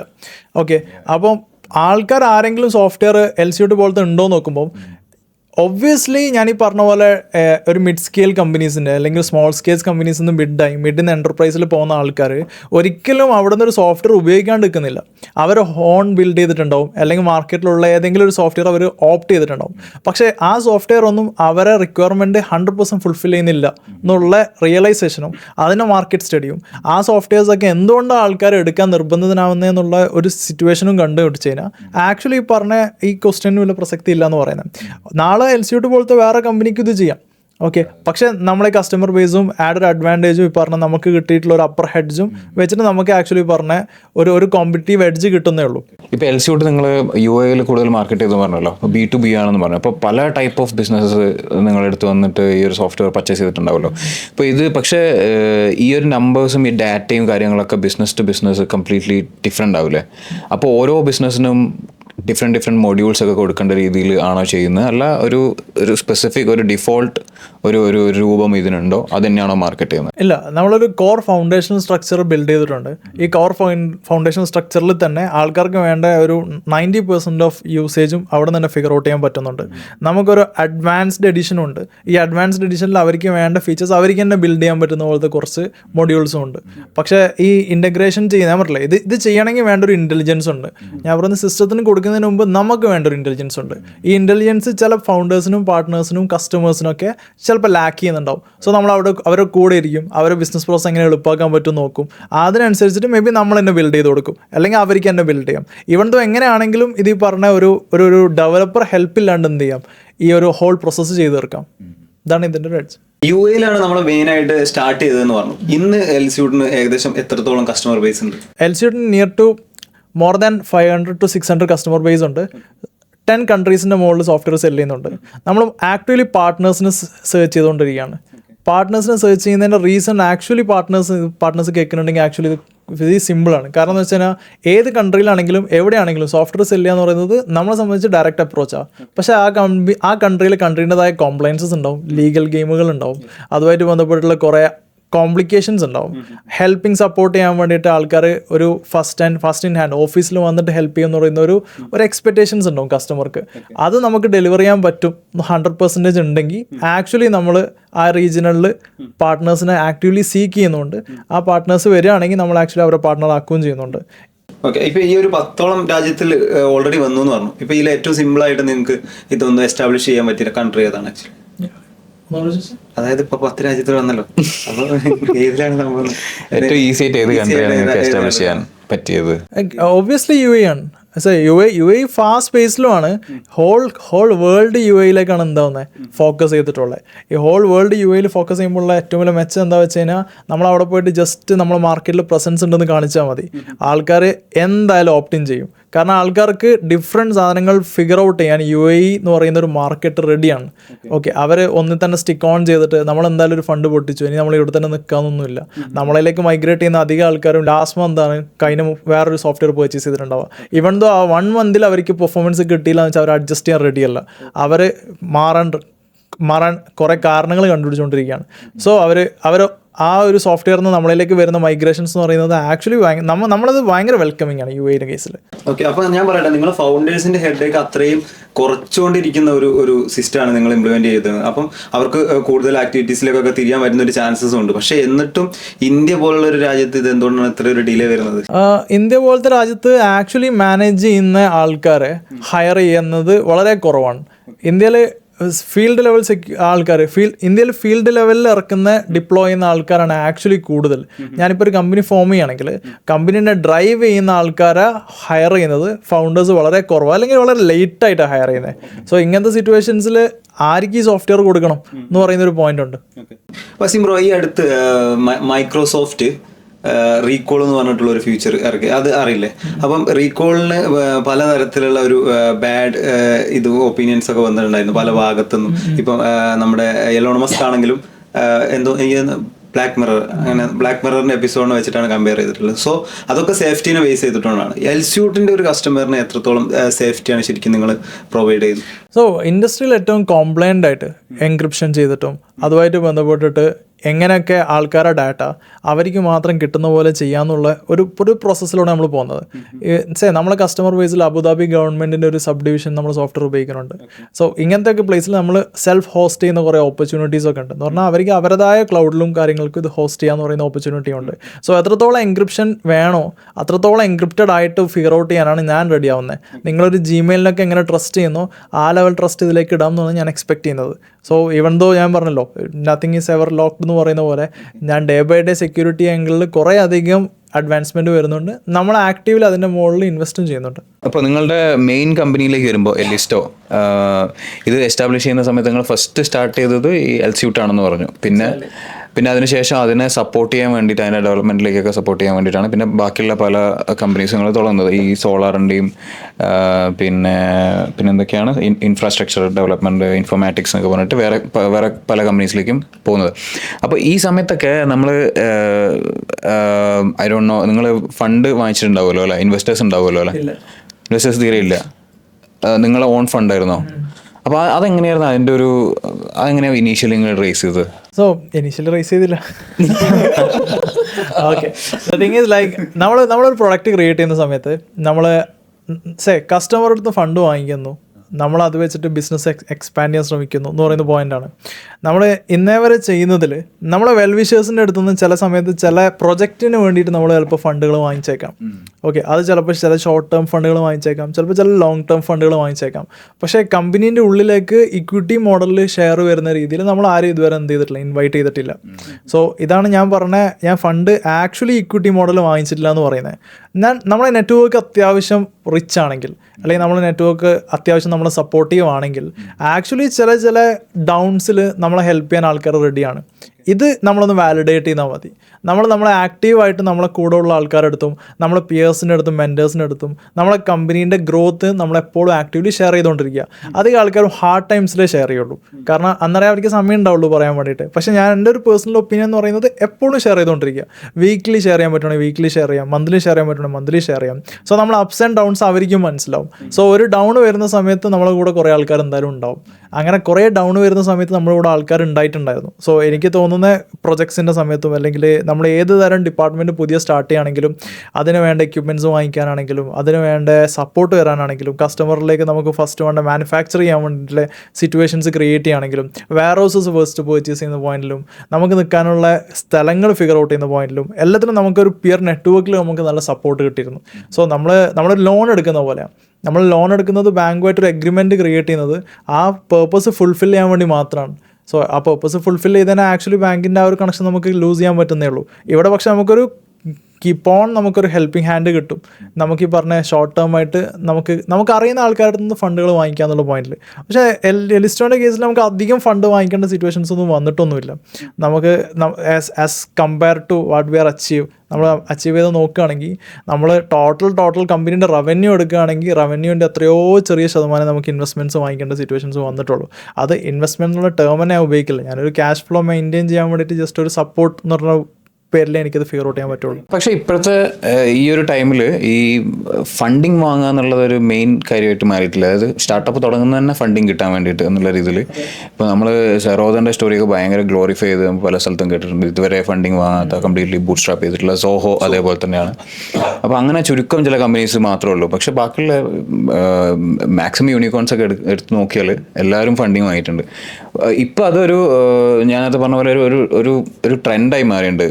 സ്റ്റാർട്ടപ്പ് ഞാൻ തന്നെ തുടങ്ങി എനിക്ക് ഫണ്ടിങ് കിട്ടണം എന്നുള്ള രീതിയിൽ. അപ്പോൾ അതൊരു ഒരു ബാഡ് എക്സാമ്പിൾ അല്ല അത്. അങ്ങനെ ശരിക്കും എൻ്റെ ഒരു പേഴ്സണൽ ഒപ്പീനിയൻ എന്ന് പറഞ്ഞാൽ എല്ലാവരും ഫണ്ട് മേടിക്കാൻ പോകണം എന്നാണ്. ഫണ്ട് വാങ്ങിക്കാൻ പോകുന്ന സമയത്ത് ആക്ച്വലി അവർ എന്തുകൊണ്ട് ഫണ്ട് തരില്ല എന്നുള്ളൊരു വാലിഡേഷൻ ചെയ്ത് കഴിഞ്ഞാൽ നമ്മൾ പോകുന്ന പാത്ത് കറക്റ്റ് ആണോ എന്ന് മനസ്സിലാവും. ഓക്കെ, അപ്പോൾ അതിന് വേണ്ടിയിട്ടെങ്കിലും നിങ്ങൾ ഫണ്ട് വാങ്ങിക്കാൻ പോകണം എന്നാണ് എൻ്റെ ഒരു പേഴ്സണൽ ഒപ്പീനിയൻ. ഫണ്ട് ചെയ്യും അവർ. ഫണ്ട് വാങ്ങിക്കണം എന്നുള്ളത് നമുക്ക് അടുത്ത് എന്ത് ചെയ്യാം, ഡിസിഷൻ എടുക്കുക എന്നുള്ളതാണ്. ഞാൻ ശരിക്കും എൽസ്റ്റ്യൂട്ട് ഫണ്ട് ഭാഗം പറഞ്ഞുകൊണ്ട് പറയുകയാണ്. എൽസ്റ്റ്യൂട്ട് എന്ന് പറഞ്ഞിട്ടുള്ള ഒരു സോഫ്റ്റ്വെയർ, ഒരു ERP അല്ലെങ്കിൽ ഇങ്ങനെ ഒരു കമ്പനി ഉണ്ടെന്ന് ഞാൻ ആദ്യമായിട്ട് അറിയുന്ന ഒരു ന്യൂസ് കട്ടിങ്സ് കണ്ടിട്ടാണ്. അതായത് നമ്മുടെ ഇന്ത്യയിൽ കേരളത്തിൽ ആദ്യമായിട്ട് ഒരു 1 crore ഒരു മൈക്രോസോഫ്റ്റ് ഗ്രാൻഡ് ലഭിക്കുന്ന ഒരു കമ്പനിയായിട്ട് എൽസ്റ്റ്യൂട്ട് മാറി. ശരിക്കും അതെങ്ങനെയാണ് നിങ്ങൾ അതൊരു പോസിബിൾ ആക്കി എടുത്തത്? ആക്റ്റീവ്ലി നമ്മൾ ടെക് കമ്മ്യൂണിറ്റീസിലും അതുമായിട്ട് ബന്ധപ്പെട്ടിട്ടുള്ള ആക്ടിവിറ്റീസിലും നമ്മൾ ആക്റ്റീവ് പാർട്ടിസിപ്പേറ്റ് ചെയ്യുന്ന സമയത്ത് നമ്മളെ ഹെൽപ്പ് ചെയ്യാൻ വേണ്ടിയിട്ട് എല്ലാവരും റെഡിയാവും എന്ന് പറയുന്ന ഒരു റിയലൈസേഷനിലാണ് ഞാൻ ഇത് സീക്ക് ചെയ്യുന്നത്. സോ ഇന്ത്യയിൽ മൈക്രോസോഫ്റ്റ് ഈ ഒരു ഇവൻറ്റ് നടത്തുന്നത് ഇങ്ങനെ ഒരു പ്രോഗ്രാം സ്റ്റാർട്ട് ചെയ്യുന്ന പോയിന്റ് തന്നെ എനിക്ക് ആ ഇൻഫർമേഷൻ അതിന് മുമ്പേ കിട്ടിയിരുന്നു. ഇങ്ങനെ ഒരു പരിപാടി ചെയ്യുന്നുണ്ടത്. ഇത് എവിടെ നിന്നാണ് കിട്ടിയത്? അതെ, ഇത് വെരി സിമ്പിളാണ്. നാട്ടിൽ നടക്കുന്നതും പുറത്ത് നടക്കുന്നതുമായിട്ടുള്ള എല്ലാ ടെക് എക്സ്പോസിലും പോവാം. അവിടെ ഈ മൈക്രോസോഫ്റ്റിൻ്റെ സ്റ്റാളിൽ പോയിട്ട് ആൾക്കാരോട് സംസാരിക്കാം. മൈക്രോസോഫ്റ്റിൻ്റെ ഇവൻറ്റ്സ് ചെറിയ നടക്കുന്ന സമയത്തും പോവാം. നമുക്ക് നമ്മളെ കാര്യങ്ങൾ ഷെയർ ചെയ്യാം. സോ അവർ ഇവൻറ്റ്സ് നടത്തുന്നത് നമ്മളെപ്പോലത്തെ ആൾക്കാർ വന്നിട്ട് പറയാനാണ്. നമുക്കൊരു സ്റ്റേജും പ്ലാറ്റ്ഫോമും തരുന്നത്. സോ ഈ പ്ലാറ്റ്ഫോമിൽ പോവാൻ നമ്മളത് മെയിൻറ്റെയിൻ ചെയ്ത് നമ്മൾ അവരെന്താണോ എക്സ്പെക്ട് ചെയ്യുന്നത് അതിനുള്ള ആൻസർ നമ്മൾ കറക്റ്റ്ലി കൊടുക്കാൻ പറ്റുവാണെങ്കിൽ നമ്മളെ പ്രോബ്ലം അവിടെ അഡ്രസ്സ് ചെയ്യുന്നത് കേൾക്കാൻ അവർ റെഡിയാവും. സോ ഈ പോയിന്റിലൊക്കെയാണ് ആക്ച്വലി ഇവർ 2022 ഇങ്ങനത്തെ ഒരു പരിപാടി സ്റ്റാർട്ട് ചെയ്യുന്നുണ്ട് എന്ന് പറഞ്ഞപ്പോൾ നമ്മൾ ആക്റ്റീവ്ലി അതിലേക്ക് പാർട്ടിസിപ്പേറ്റ് ചെയ്തതും അതുമായിട്ട് ബന്ധപ്പെട്ടുള്ള നമുക്ക് കറക്റ്റായിട്ട് മെൻറ്റർഷിപ്പും സപ്പോർട്ടും മൈക്രോസോഫ്റ്റിൻ്റെ സൈഡിൽ നിന്ന് കിട്ടിയതും എനിക്ക് തോന്നുന്നു മോർ ദാൻ 100+ ആൾക്കാർ എൻ്റെ കമ്പനിയിലുള്ളൊരു ഫീൽ എനിക്ക് കിട്ടിയിരുന്നു. അത് മൈക്രോസോഫ്റ്റിൻ്റെ എംപ്ലോയീസ്. സോ എനിക്ക് എപ്പോൾ വേണമെങ്കിലും ആരെ വേണമെങ്കിലും ഫോം വിളിച്ച് ചോദിക്കാം. എനിക്ക് എന്ത് ഡൗട്ട് ഉണ്ടെങ്കിലും എന്ത് പ്രശ്നം ഉണ്ടെങ്കിലും അതിന് റേഞ്ചിങ് ഫ്രം ടെക്നോളജി ആയിക്കോട്ടെ, ബിസിനസ് ആയിക്കോട്ടെ, സെയിൽസ് ആയിക്കോട്ടെ, പാർട്ട്ണർഷിപ്സ് ആയിക്കോട്ടെ, ഇതിനെല്ലാം നമ്മളെ സപ്പോർട്ട് ചെയ്യാൻ അവർ റെഡിയാണ്. നമ്മൾ ഈ ഒരു ഗ്രാൻഡിന് അപ്ലൈ ചെയ്യുമ്പോൾ നമുക്ക് ഇന്ന എന്തെങ്കിലും ക്വാളിഫിക്കേഷനോ കാര്യങ്ങളോ അങ്ങനെ എന്തെങ്കിലും ഗ്രാൻഡ് സ്റ്റാർട്ട് ചെയ്യാൻ വേണ്ടിയിട്ട് ആക്ച്വലി ഗ്രാൻഡ് കിട്ടാൻ വേണ്ടിയിട്ട് ഈ പ്രോഗ്രാമിൽ പാർട്ടിസിപ്പേറ്റ് ചെയ്യാൻ വേണ്ടിയിട്ടും നിങ്ങൾ ആലോചിക്കണമെന്ന് വെച്ചാൽ നിങ്ങളിത് കേൾക്കുന്ന പോയിന്റിൽ മിക്കവാറും ഒരു മാസം 100-500 ആൾക്കാർ അപ്ലൈ ചെയ്യുന്ന ഒരു പോയിന്റ് എത്തിയിട്ടുണ്ടാവും. സോ നിങ്ങൾ കുറച്ചും കൂടി കോമ്പറ്റേറ്റീവ് എഡ്ജ് ഉള്ള ഒരു ബെറ്റർ ഐഡിയ എടുത്ത് പോവുകയാണെങ്കിൽ it would be much easier to get in to. First സ്റ്റേജും സെക്കൻഡ് സ്റ്റേജും തേർഡ് സ്റ്റേജും ഫോർത്ത് സ്റ്റേജും ഉണ്ട്. ഫോർത്ത് സ്റ്റേജിനാണ് ഈ പറഞ്ഞ മോർ ദാൻ $150,000 കിട്ടുന്നത്. പക്ഷേ ഈ പറഞ്ഞ ഫസ്റ്റ് സ്റ്റേജ് എന്ന് പറയുന്നത് വെരി ഈസിയാണ്. സോ അവിടെ നമുക്ക് എൻട്രി കിട്ടാൻ വേണ്ടിയിട്ട് വലിയ പണിയൊന്നുമില്ല. നമ്മളൊരു ബഞ്ച് ഓഫ് ഐഡിയാസ് എടുത്തിട്ട് പോവാം, എന്നിട്ട് അതിലൊരു ബെറ്റർ ഐഡിയ എന്ന് എനിക്ക് തോന്നുന്ന എടുത്തിട്ട് അവിടെ പിച്ച് ചെയ്യാം. ചില സമയത്ത് അവർ ഇൻ്റർവ്യൂവിൽ പിച്ച് ചെയ്യാൻ പറയും, ചില സമയത്ത് അവർ വെറുതെ മെയിൽ അയച്ചാൽ മതി എന്ന് പറയും, ചിലപ്പോൾ ഒരു ഫോം ഫിൽ ചെയ്താൽ മതി എന്ന് പറയും. പക്ഷെ എനിക്ക് തോന്നുന്നില്ല, എൻ്റെ അറിവിൽ അപ്ലൈ ചെയ്ത് എല്ലാവർക്കും കിട്ടിയിട്ടുണ്ട്. ഫസ്റ്റത്തെ സ്റ്റേജ് ക്ലിയർ ആവും. നമ്മൾ ശരിക്കും പല ആളുകളും ഇതിനെ പറ്റി അറിയാനില്ല, ഗ്രാൻഡുകളെ പറ്റി അറിയണ്ടാവില്ല. ഇപ്പോൾ കേരള സ്റ്റാർട്ടപ്പ് മിഷൻ്റെ ഗ്രാൻഡ്സ് ഉണ്ട്, പിന്നെ ഇതേപോലെ പല കമ്പനീസും മെറ്റ കൊടുക്കുന്നുണ്ട്, മൈക്രോസോഫ്റ്റ് കൊടുക്കുന്നുണ്ട്, ആമസോൺ കൊടുക്കുന്നുണ്ട്. ഇതിനെപ്പറ്റി എങ്ങനെയാണ് അറിയുന്നത്? ഏതെങ്കിലും ഒരു വെബ്സൈറ്റ് അല്ലെങ്കിൽ ഒരു മീഡിയ ഉണ്ടോ ഈ പുതുതായിട്ട് തുടങ്ങുന്ന? ഇവരൊക്കെ ഗ്രാൻഡാണ് തരുന്നത്. സോ ഗ്രാൻഡ് തരുന്ന പോയിന്റിൽ നമുക്ക് ഗ്രാൻഡ് എപ്പോൾ ആവശ്യമുള്ളത്, നമുക്ക് എപ്പോൾ ഇൻവെസ്റ്റ്മെൻറ്റ് ഫണ്ട് ആവശ്യമുള്ളത്, നമുക്ക് എപ്പോൾ ആളെ ഹയർ ചെയ്യേണ്ടത്, നമുക്ക് എപ്പോഴാണ് ഒരു പ്രൊഡക്റ്റിൽ ഒരു ഫീച്ചർ കൊണ്ടുവരേണ്ടത്, ഇതിനെ പറ്റിയിട്ടൊക്കെ ഒരു അണ്ടർസ്റ്റാൻഡിങ് ഒരു ഫൗണ്ടർക്ക് ഉണ്ടെങ്കിൽ ആക്ച്വലി ഫൗണ്ടർ ഇത് സീക്ക് ചെയ്യുന്നുണ്ടാവും. ഈ സീക്ക് ചെയ്യുന്ന പോയിന്റിൽ എന്താണെങ്കിലും ആൻസർ കിട്ടും എന്നാണ് എൻ്റെ ഒരു വിശ്വാസം. നമ്മൾ സീക്ക് ചെയ്യുന്നത് പല മെത്തേഡ്സും പല ആൾക്കാരുടെ അടുത്തു നിന്നൊക്കെ ആയിരിക്കും. ചിലപ്പോൾ പല പരിപാടിക്ക് പോയിട്ടായിരിക്കും, ചിലപ്പോൾ ചില കമ്മ്യൂണിറ്റീസൊക്കെ ആയിരിക്കും നമ്മളെ ഹെൽപ്പ് ചെയ്യുന്നുണ്ടാവുക. സോ എൻ്റെ ഒരു പേഴ്സണൽ ഒപ്പീനിയനിൽ കമ്മ്യൂണിറ്റീസിൽ മേജറായിട്ട് ആക്റ്റീവ്ലി പാർട്ടിസിപ്പേറ്റ് ചെയ്യുകയാണെങ്കിൽ ഇങ്ങനത്തെ ഇൻഫോർമേഷൻസ് എന്തായാലും കിട്ടും. ആ ഇൻഫോർമേഷൻസ് ത്രൂ നമുക്ക് അടുത്ത സെറ്റ് ഓഫ് കമ്മ്യൂണിറ്റിയിലേക്ക് പോകാനുള്ളൊരു ജംപ് സ്റ്റാർട്ട് അവിടെ തന്നെ നമുക്ക് കിട്ടും. സോ ഈ മെത്തേഡ് ഫോളോ ചെയ്യാന്നുള്ളതേ നമുക്ക് ഇതിനൊരു ബെറ്റർ അപ്രോച്ച് ഉള്ളൂ. ഞാൻ ചോദിക്കുന്ന ഒരു ഡൗട്ടായിട്ട് വിചാരിച്ചാൽ മതി, നമ്മൾ ഒരു കമ്പനി നമുക്ക് ഗ്രാൻഡ് പ്രൊവൈഡ് ചെയ്യുകയാണെങ്കിൽ നമ്മൾ അവരോട് എത്രമാത്രം എത്രമാത്രം കടപ്പെട്ടിരിക്കണം, നമ്മൾ അവരോട് എത്ര കാലം ഇന്ന പീരീഡ് ഉണ്ടോ, നമ്മൾ അതിനൊരു എന്താ പറയുക ഒരു കോൺട്രാക്ട് ഓർ സംതിങ് എന്തെങ്കിലുമൊക്കെ ഉണ്ടോ? സോ ഗ്രാൻഡ് വാങ്ങിക്കാൻ വേണ്ടിയിട്ട് നമ്മൾ അപ്ലൈ ചെയ്യുന്ന പോയിന്റിൽ ഏത് ടെക് പ്രൊവൈഡേഴ്സ് ആണെങ്കിലും ഏത് കമ്പനീസ് ആണെങ്കിലും അവർ ആക്ച്വലി ഒരു set of guide lines share ചെയ്തിട്ടുണ്ടാവും. ഈ ഗൈഡ് ലൈൻസിൽ ഉണ്ടാവും അവർ എത്രത്തോളം ആക്റ്റീവ്ലി ഇൻവോൾവ് ചെയ്യുന്നുള്ളത്. പക്ഷേ ഞാൻ നോക്കുന്ന സമയത്ത് ഇത് ആക്ച്വലി നമുക്കൊരു ഒരു കൈൻഡ് ഓഫ് ഒരു സൂപ്പർവിഷനാണ്. അധികം പ്രഷർ ഇല്ലാണ്ട് ഈ ടെക് കമ്പനീസിൻ്റെ ഒക്കെ ഇങ്ങനത്തെ ഗ്രാൻഡ്സ് നമുക്ക് കിട്ടുകയാണെങ്കിൽ അധികം പ്രഷർ ഇല്ലാണ്ട് ഈ ഇക്വിറ്റി മോഡലിൽ ഉള്ള ഇൻവെസ്റ്റ്മെൻറ്റ്സ് ഒന്നും അല്ലാത്തത് കൊണ്ട് ഇവർ ആക്ച്വലി നമ്മളോട് പറയാണ് നമ്മൾ ഇനിയും ഫണ്ട് തരാം, ഓക്കെ, പക്ഷെ നിങ്ങൾ ഇങ്ങനെ ഒന്ന് മാറ്റാൻ പറ്റുവാണെങ്കിൽ it would be much better. അപ്പോൾ നമുക്ക് അവിടെ ഒരു ആക്റ്റീവ് ഡിസ്കഷൻസ് നടത്താൻ പറ്റും. നമുക്ക് ആ ഒരു മോഡലിൽ നമുക്ക് നമ്മളെ കമ്പനീനെ ഗ്രോ ചെയ്യാനുള്ള ഓപ്പർച്യൂണിറ്റിയും കിട്ടും. ഈ ഒബ്ലിഗേഷൻ മാറ്റി നിർത്തിയാൽ നമ്മൾ ഒരു കമ്പനി നമ്മൾക്ക് ഒരു വലിയൊരു കമ്പനി നമുക്ക് ഗ്രാൻഡ് ചെയ്യുകയാണെങ്കിൽ നമുക്കത് എത്ര ബെറ്റർ ആണ് നമ്മുടെ കമ്പനിയുടെ ഗ്രോത്തിന്? ഒബ്വിയസ്ലി ഫണ്ട് വേണ്ടാത്താരുള്ള ഫണ്ട് അല്ലാതെ ഫണ്ടിന്റെ ഭാഗം നമ്മൾ മാറ്റി നിർത്തിയാൽ നമ്മളിപ്പം ഒരു മെന്റർഷിപ്പോ അല്ലെങ്കിൽ ബാക്കിയുള്ള ഏതെങ്കിലും രീതിയിൽ ഇപ്പോ ബിസിനസിന്റെ ബാക്കിയുള്ള സൈഡിലുള്ള ഇവൻ ഞങ്ങൾ തന്നെ റെക്കഗ്നൈസ് ചെയ്തതെന്ന് പറഞ്ഞാൽ, അതായത് ഇപ്പൊ മൈക്രോസോഫ്റ്റിന്റെ ഗ്രാൻഡ് കിട്ടിയ ഒരു കമ്പനി എന്നുള്ള രീതിയിൽ നമ്മളിപ്പോ ബിസിനസ്സിലേക്ക് ഇറങ്ങുകയാണെങ്കിലും നമുക്ക് ബാക്കിയുള്ള ക്ലയൻസിന്റെ അടുത്തൊക്കെ പോയിട്ട് നമുക്ക് സംസാരിക്കുമ്പോൾ അങ്ങനെ ബെനിഫിറ്റ്സ് കാര്യങ്ങളൊക്കെ കിട്ടാറുണ്ട്. മൈക്രോസോഫ്റ്റിന് ഗ്രാൻഡ് കിട്ടിയ കമ്പനി എന്ന് പറഞ്ഞിട്ട് മാർക്കറ്റ് ചെയ്യാലോ അല്ലേ? ഞാൻ പറയുന്നത് അതൊന്നും വില പോവില്ല എന്നുള്ളതാണ്. കസ്റ്റമേഴ്സിൻ്റെ അടുത്ത് നമ്മൾ പോകുന്ന സമയത്ത് ആക്ച്വലി കസ്റ്റമേഴ്സ് പ്രൊഡക്റ്റിന് വേണമെങ്കിൽ മാത്രമേ പ്രൊഡക്റ്റ് എടുക്കുള്ളൂ. ഇത് മൈക്രോസോഫ്റ്റ് ഗ്രാൻഡ് തന്നെയാണോ, അമേരിക്കൻ പ്രസിഡന്റ് നമുക്ക് അഡ്വാൻറ്റേജ് നമുക്ക് അവിടെ മീറ്റിംഗ് കിട്ടാനുണ്ടാവുമായിരിക്കും, ഓക്കെ മേ ബി. പക്ഷെ ആ പ്രൊഡക്റ്റ് എടുക്കണ്ടേ, അറ്റ്ലീസ്റ്റ് പ്രൊഡക്റ്റ് എടുക്കുമ്പോൾ അല്ലേ നമുക്ക് സെയിൽ ക്ലോസ് ആവുള്ളൂ. സോ സെയിൽ ക്ലോസ് ആവണമെങ്കിൽ ഈ പ്രൊഡക്റ്റ് ആക്ച്വലി റിയലി വാല്യൂ കൊടുക്കുന്ന ഒരു പ്രൊഡക്റ്റ് ആയിരിക്കണം. അവിടെ അത്ര വരെ നമുക്ക് വേണമെങ്കിൽ എത്താം അല്ലേ, നമുക്ക് റെക്കമെൻഡേഷൻസ് ത്രൂ നമുക്ക് വേണമെങ്കിൽ ഇൻ്റർവ്യൂ വരെ എത്താം. പക്ഷേ ഇൻ്റർവ്യൂ ക്രാക്ക് ചെയ്താൽ നമുക്ക് ഉള്ളിൽ കയറാൻ പറ്റുള്ളൂ. അതേപോലെ ഇങ്ങനത്തെ ഓരോ എയ്ഡുകൾ ആക്ച്വലി നമുക്ക് പലതരം ബാരിയേഴ്സ് നമുക്ക് ഹെൽപ്ഫുൾ ആയിരിക്കും ഉള്ളിൽ കയറാൻ വേണ്ടിയിട്ട്. പക്ഷേ ആ ബാരിയേഴ്സ് കടന്ന് അപ്പുറം പോയാലും ക്ലോസ് ചെയ്യേണ്ട പണി നമ്മൾ തന്നെ എടുക്കണം. സോ മൈക്രോസോഫ്റ്റിൻ്റെ സാധനങ്ങൾ നമുക്ക് ക്ലോസ് ചെയ്യാൻ പറ്റിയിട്ടുണ്ടെങ്കിൽ അവിടെ ക്ലയൻറ്റിനെ നമുക്ക് ക്ലോസ് ചെയ്യാൻ പറ്റേണ്ടതാണ്. കാരണം അങ്ങനെ ഒരു ബിലീവ് മൈക്രോസോഫ്റ്റ് നമ്മുടെ മുകളിൽ ഇട്ടുകൊണ്ടാണ് നമുക്കിത് ചെയ്യാൻ പറ്റിയത്. ബ്രോ, ടെക്ക് വളരെ നല്ല രീതിയിൽ ഫോളോ ചെയ്യുന്ന ഒരാൾ എന്ന നിലയിൽ ചോദിക്കാൻ കേട്ടോ, ഈ AI വരുന്ന ഡെവലപ്മെൻറ്റ്സിനൊക്കെ ഇലോൺ മസ്കിനെ പോലെയുള്ള ഒരാൾ കംപ്ലീറ്റ് ആയിട്ട് എതിർക്കുന്ന ഒരു സെനാരിയോ നമ്മൾ പലപ്പോഴായിട്ട് കാണുന്നത്. ട്വിറ്ററിലൊക്കെ പുള്ളിൻ്റെ അപ്ഡേറ്റ്സും കാര്യങ്ങളൊക്കെ സ്റ്റാറ്റസൊക്കെ. അപ്പോൾ AI ശരിക്കും ഒരു കുറച്ച് വർഷങ്ങൾ കഴിഞ്ഞാൽ വലിയൊരു ത്രെട്ടായിട്ട് വരുമോ? Are you afraid of AI? നിങ്ങൾ പറയുന്ന AI ഈ പറഞ്ഞ ഹ്യൂമൻസിനൊരു ത്രെട്ടാവുന്ന AI അല്ലെങ്കിൽ ഹ്യൂമൻസിനൊരു ഒരു kind of alternative to human എന്ന് പറയുന്ന പോലത്തെ ഒരു AI എന്ന് പറയുന്നത് ആക്ച്വലി നമ്മൾ ഈ കാണുന്ന ഒരു സ്മോൾ സെറ്റ് ഓഫ് വേർട്ടിക്കൽസിന് മാത്രം ഹാൻഡിൽ ചെയ്യുന്ന AI അല്ല. അത് AGI എന്ന് പറഞ്ഞിട്ടുള്ള ആർട്ടിഫിഷ്യൽ ജനറൽ ഇൻ്റലിജൻസ് എന്ന് പറഞ്ഞ സാധനമാണ്. ഈ AGI എന്ന് പറയുന്നത് ആക്ച്വലി നമ്മൾ കണ്ടിട്ടുള്ള അയൺമാൻ സിനിമയിലൊക്കെ ഉള്ള ജാർവിസ് ഒക്കെ പോലെ അതിനേക്കാളും മോർ ഇൻ്റലിജൻ്റ് ആയിട്ടുള്ള സിസ്റ്റംസ് ആണ്. അതിലേക്ക് എത്തുക എന്ന് പറയുന്നത് ആക്ച്വലി കുറച്ചും കൂടി പോകാനുണ്ട്. അവിടെയൊക്കെയാണ് ഈ ഇലോൺ മസ്ക് പോലത്തെ ആൾക്കാർ എന്ത് ചെയ്യുന്നത്, ഇതിനെ അഡ്രസ്സ് ചെയ്യുന്നത്. അത് കുറച്ചും കൂടി കോമ്പറ്റേറ്റീവ്ലി നോക്കുകയാണെങ്കിൽ ഒരു ഈവിൽ മോലെ പോവാം. ഓക്കെ, നമുക്ക് അതിൻ്റെ മുകളിൽ കൺട്രോൾ ആക്ച്വലി പല കൺട്രീസിൻ്റെ മുകളിലും അല്ലെങ്കിൽ പല ഹയർ കോർപ്പറേറ്റ്സിൻ്റെ മുകളിലൊക്കെ ഇതിന് മുകളിൽ കൺട്രോൾ കിട്ടിക്കഴിഞ്ഞാൽ അവർക്ക് ആക്ച്വലി കുറേ മിഡ് സ്കെയിലുള്ള ആൾക്കാർ അല്ലെങ്കിൽ പോപ്പുലേഷന് ഹയർ കൺട്രോൾ കിട്ടാം എന്ന് പറയുന്ന പോയിന്റിലാണ്. നമ്മൾ ഈ ഇപ്പം കാണുന്ന AIs ഒക്കെ ഓരോ വേർട്ടിക്കൽസിലുള്ള ബെറ്റർ ഇമ്പ്രൂവ്മെൻറ്റ്സ് ആണ്. പക്ഷേ AI ഉണ്ടാക്കുന്ന പോസിറ്റീവ് ഇമ്പാക്റ്റ് നോക്കുകയാണെങ്കിൽ നമ്മൾ ഈ ഈവിൽ പാർട്ട് നമുക്ക് കാണാൻ തന്നെ പറ്റില്ല. കാരണം ChatGPT ഉണ്ടാക്കുന്ന ഇമ്പാക്റ്റ് ആയിക്കോട്ടെ, നമ്മൾ ഈ DALL-E ഉണ്ടാക്കുന്ന ഇമ്പാക്റ്റ് ആയിക്കോട്ടെ, ആർട്ടിസ്റ്റിന് ഇത് ഹെൽപ്പ് ചെയ്യുന്ന ഇമ്പാക്റ്റ് ആയിക്കോട്ടെ, നമ്മൾ ഡേ ബൈ ഡേ കാണുന്ന ഓരോ ചേഞ്ചസും ഡെവലപ്പേഴ്സിന് ഉണ്ടാക്കുന്ന പ്രൊഡക്ടിവിറ്റി ഇമ്പാക്റ്റ് ആയിക്കോട്ടെ, എന്ത് തരം ചേഞ്ചസും AI കൊണ്ട് ഉണ്ടാവുന്നത് ആക്ച്വലി പ്രൊഡക്ടിവിറ്റി ബൂസ്റ്റാണ്. ഈ പ്രൊഡക്ടിവിറ്റി ബൂസ്റ്റ് ഉണ്ടാവുന്ന സമയത്ത് ഒബ്വിയസ്ലി ഇത് ഉണ്ടാവുന്നത് കോമൺ മനുഷ്യൻ്റെ കൂടെ തന്നെ ബിസിനസ്സിലുമാണ്. സോ ബിസിനസ്സിൽ ബൂസ്റ്റ് ഉണ്ടാകുമ്പോൾ ഒബ്വിയസ്ലി എന്ത് സംഭവിക്കും, ബിസിനസ്സിൻ്റെ സെയിൽസ് കൂടും. ബിസിനസ്സിൻ്റെ സെയിൽസ് കൂടി എന്ത് സംഭവിക്കും, കമ്പനി വലുതാവും. കമ്പനി വലുതായി എന്ത് സംഭവിക്കും, നമ്മൾ മോർ ആൾക്കാരെ ഹയർ ചെയ്യും അല്ലേ. അല്ലാണ്ട് കുറേ AI ഹയർ ചെയ്യാൻ പറ്റില്ലല്ലോ, കുറേ ആൾക്കാരെ ഹയർ ചെയ്യും. അപ്പോൾ ഒബ്വിയസ്ലി AI ഉപയോഗിക്കുന്ന കമ്പനീസ് വന്നു കഴിഞ്ഞാൽ ആക്ച്വലി കോമ്പറ്റേറ്റീവ് അഡ്വാൻറ്റേജ് എന്ന് പറഞ്ഞാൽ ആ കമ്പനിയിലെ എംപ്ലോയീസ് ആക്ച്വലി എണ്ണം കൂടാനേ ചാൻസ് ഉള്ളൂ. ആരും എനിക്ക് തോന്നുന്നില്ല AI വന്നുകൊണ്ട് കുറേ ആൾക്കാരെ കമ്പനിയിൽ നിന്ന് പിരിച്ചു വിടുന്നുള്ളൂ. എനിക്ക് അവിടെ ഒരു കോൺട്രഡിക്ഷൻ ഉണ്ട്. നിങ്ങൾ ദുക്കാൻ എന്ന് പറഞ്ഞിട്ടുള്ള ഒരു കമ്പനി കേട്ടിട്ടുണ്ടോ അറിയില്ല. അവർ യൂണിക്കോൺ ഷിപ്പിലേക്ക് പോയിക്കൊണ്ടിരിക്കുകയാണ്. അവർ AI ChatGPT അനൗൺസ് ചെയ്ത് എനിക്ക് തോന്നുന്നു ഒരു 3 to 4 months കഴിയുമ്പോഴത്തേക്ക് തന്നെ 79% if I am not wrong പെർസെൻറ്റേജോളം ആളുകളെ AI വന്നതുകൊണ്ട് പിരിച്ചുവിടുകയാണെന്ന് ലൈക്ക് എന്താ പറയുക സ്റ്റേറ്റ് ചെയ്തുകൊണ്ട് അതിൻ്റെ CEO ട്വിറ്ററിൽ സ്റ്റേറ്റ് ചെയ്തുകൊണ്ട് പിരിച്ചുവിടുകയാണ്. അപ്പോൾ അതിനുശേഷം ഇവർ ഭയങ്കരമായിട്ട് ബാഷൊക്കെ നേരിടേണ്ടൊക്കെ വന്നിട്ടുണ്ട്. പക്ഷേ അതുകൊണ്ട് AI വന്നതുകൊണ്ട് പിരിച്ചു വിട്ടിട്ടില്ല എന്നുള്ളത് കറക്റ്റാണോ? ഇല്ല, ഞാൻ പറയുന്നത് AI വന്നുകൊണ്ട് പിരിച്ചുവിടുന്ന ആൾക്കാർ AI ഉപയോഗിക്കാത്ത ആൾക്കാരാണ് ഞാൻ പറയുന്നത്. സോ ഇപ്പോൾ ആ കമ്പനിയിൽ വർക്ക് ചെയ്യുന്ന നമ്മൾ ഈ കാണുന്ന മെൻഷൻ ചെയ്യുന്ന പല കമ്പനീസും അത് വർക്ക് ചെയ്യുന്ന ആൾക്കാർ, ഇപ്പോൾ എൻ്റെ കമ്പനിയിൽ AI യൂസ് ചെയ്യാത്ത ആരെങ്കിലും ഉണ്ടെങ്കിൽ ആക്ച്വലി ആ ജോബ് പോസ്റ്റ് റീപ്ലേസ്ഡ് ആവാം എന്നുള്ളതാണ് എൻ്റെ pitch. So AI as soon implement ചെയ്യാൻ നമുക്ക് പറ്റുകയാണെങ്കിൽ നമുക്ക് എവിടെയൊക്കെ ഏതൊക്കെ പോയിന്റിൽ AI ഇംപ്ലിമെൻറ്റ് ചെയ്യാം. എന്തിനാണ് AI ഇംപ്ലിമെൻറ്റ് ചെയ്യുന്നത്? കമ്പാൻ പറ്റില്ല, കമ്പനിയുടെ ഗ്രോത്തിന് വേണ്ടിയിട്ടാണ്.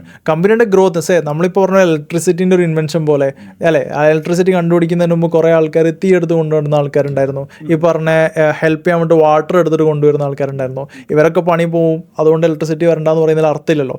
ആ പണി ആക്ച്വലി റീപ്ലേസ് ചെയ്യുന്നത് കുറച്ചും കൂടി ബെറ്റർ ജോബിലേക്കാണ്. ഈ ജോബ് റീപ്ലേസ്ഡ് ആയി പോകുന്നത് ആ ജോബ് ഒബ്സലീറ്റ് ആയി പോവാണ്. ആ ജോബും നമ്മൾ ചില മൊബൈൽ ഫീച്ചറിൽ ഈ ഫീച്ചർ ബൈ ഡിഫോൾട്ട് വരുന്ന പോലെയൊക്കെയാണ് ഈ കമ്പനി ഇത് ഓപ്റ്റ് ചെയ്യാന്ന് പറയുന്ന ഒരു സിറ്റുവേഷനിലേക്ക് വരുന്നത്. ഓക്കെ, ഞാൻ വേറൊരാളും കൂടി ഇവിടെ കോട്ട് ചെയ്യട്ടെ. ഇയാളുടെ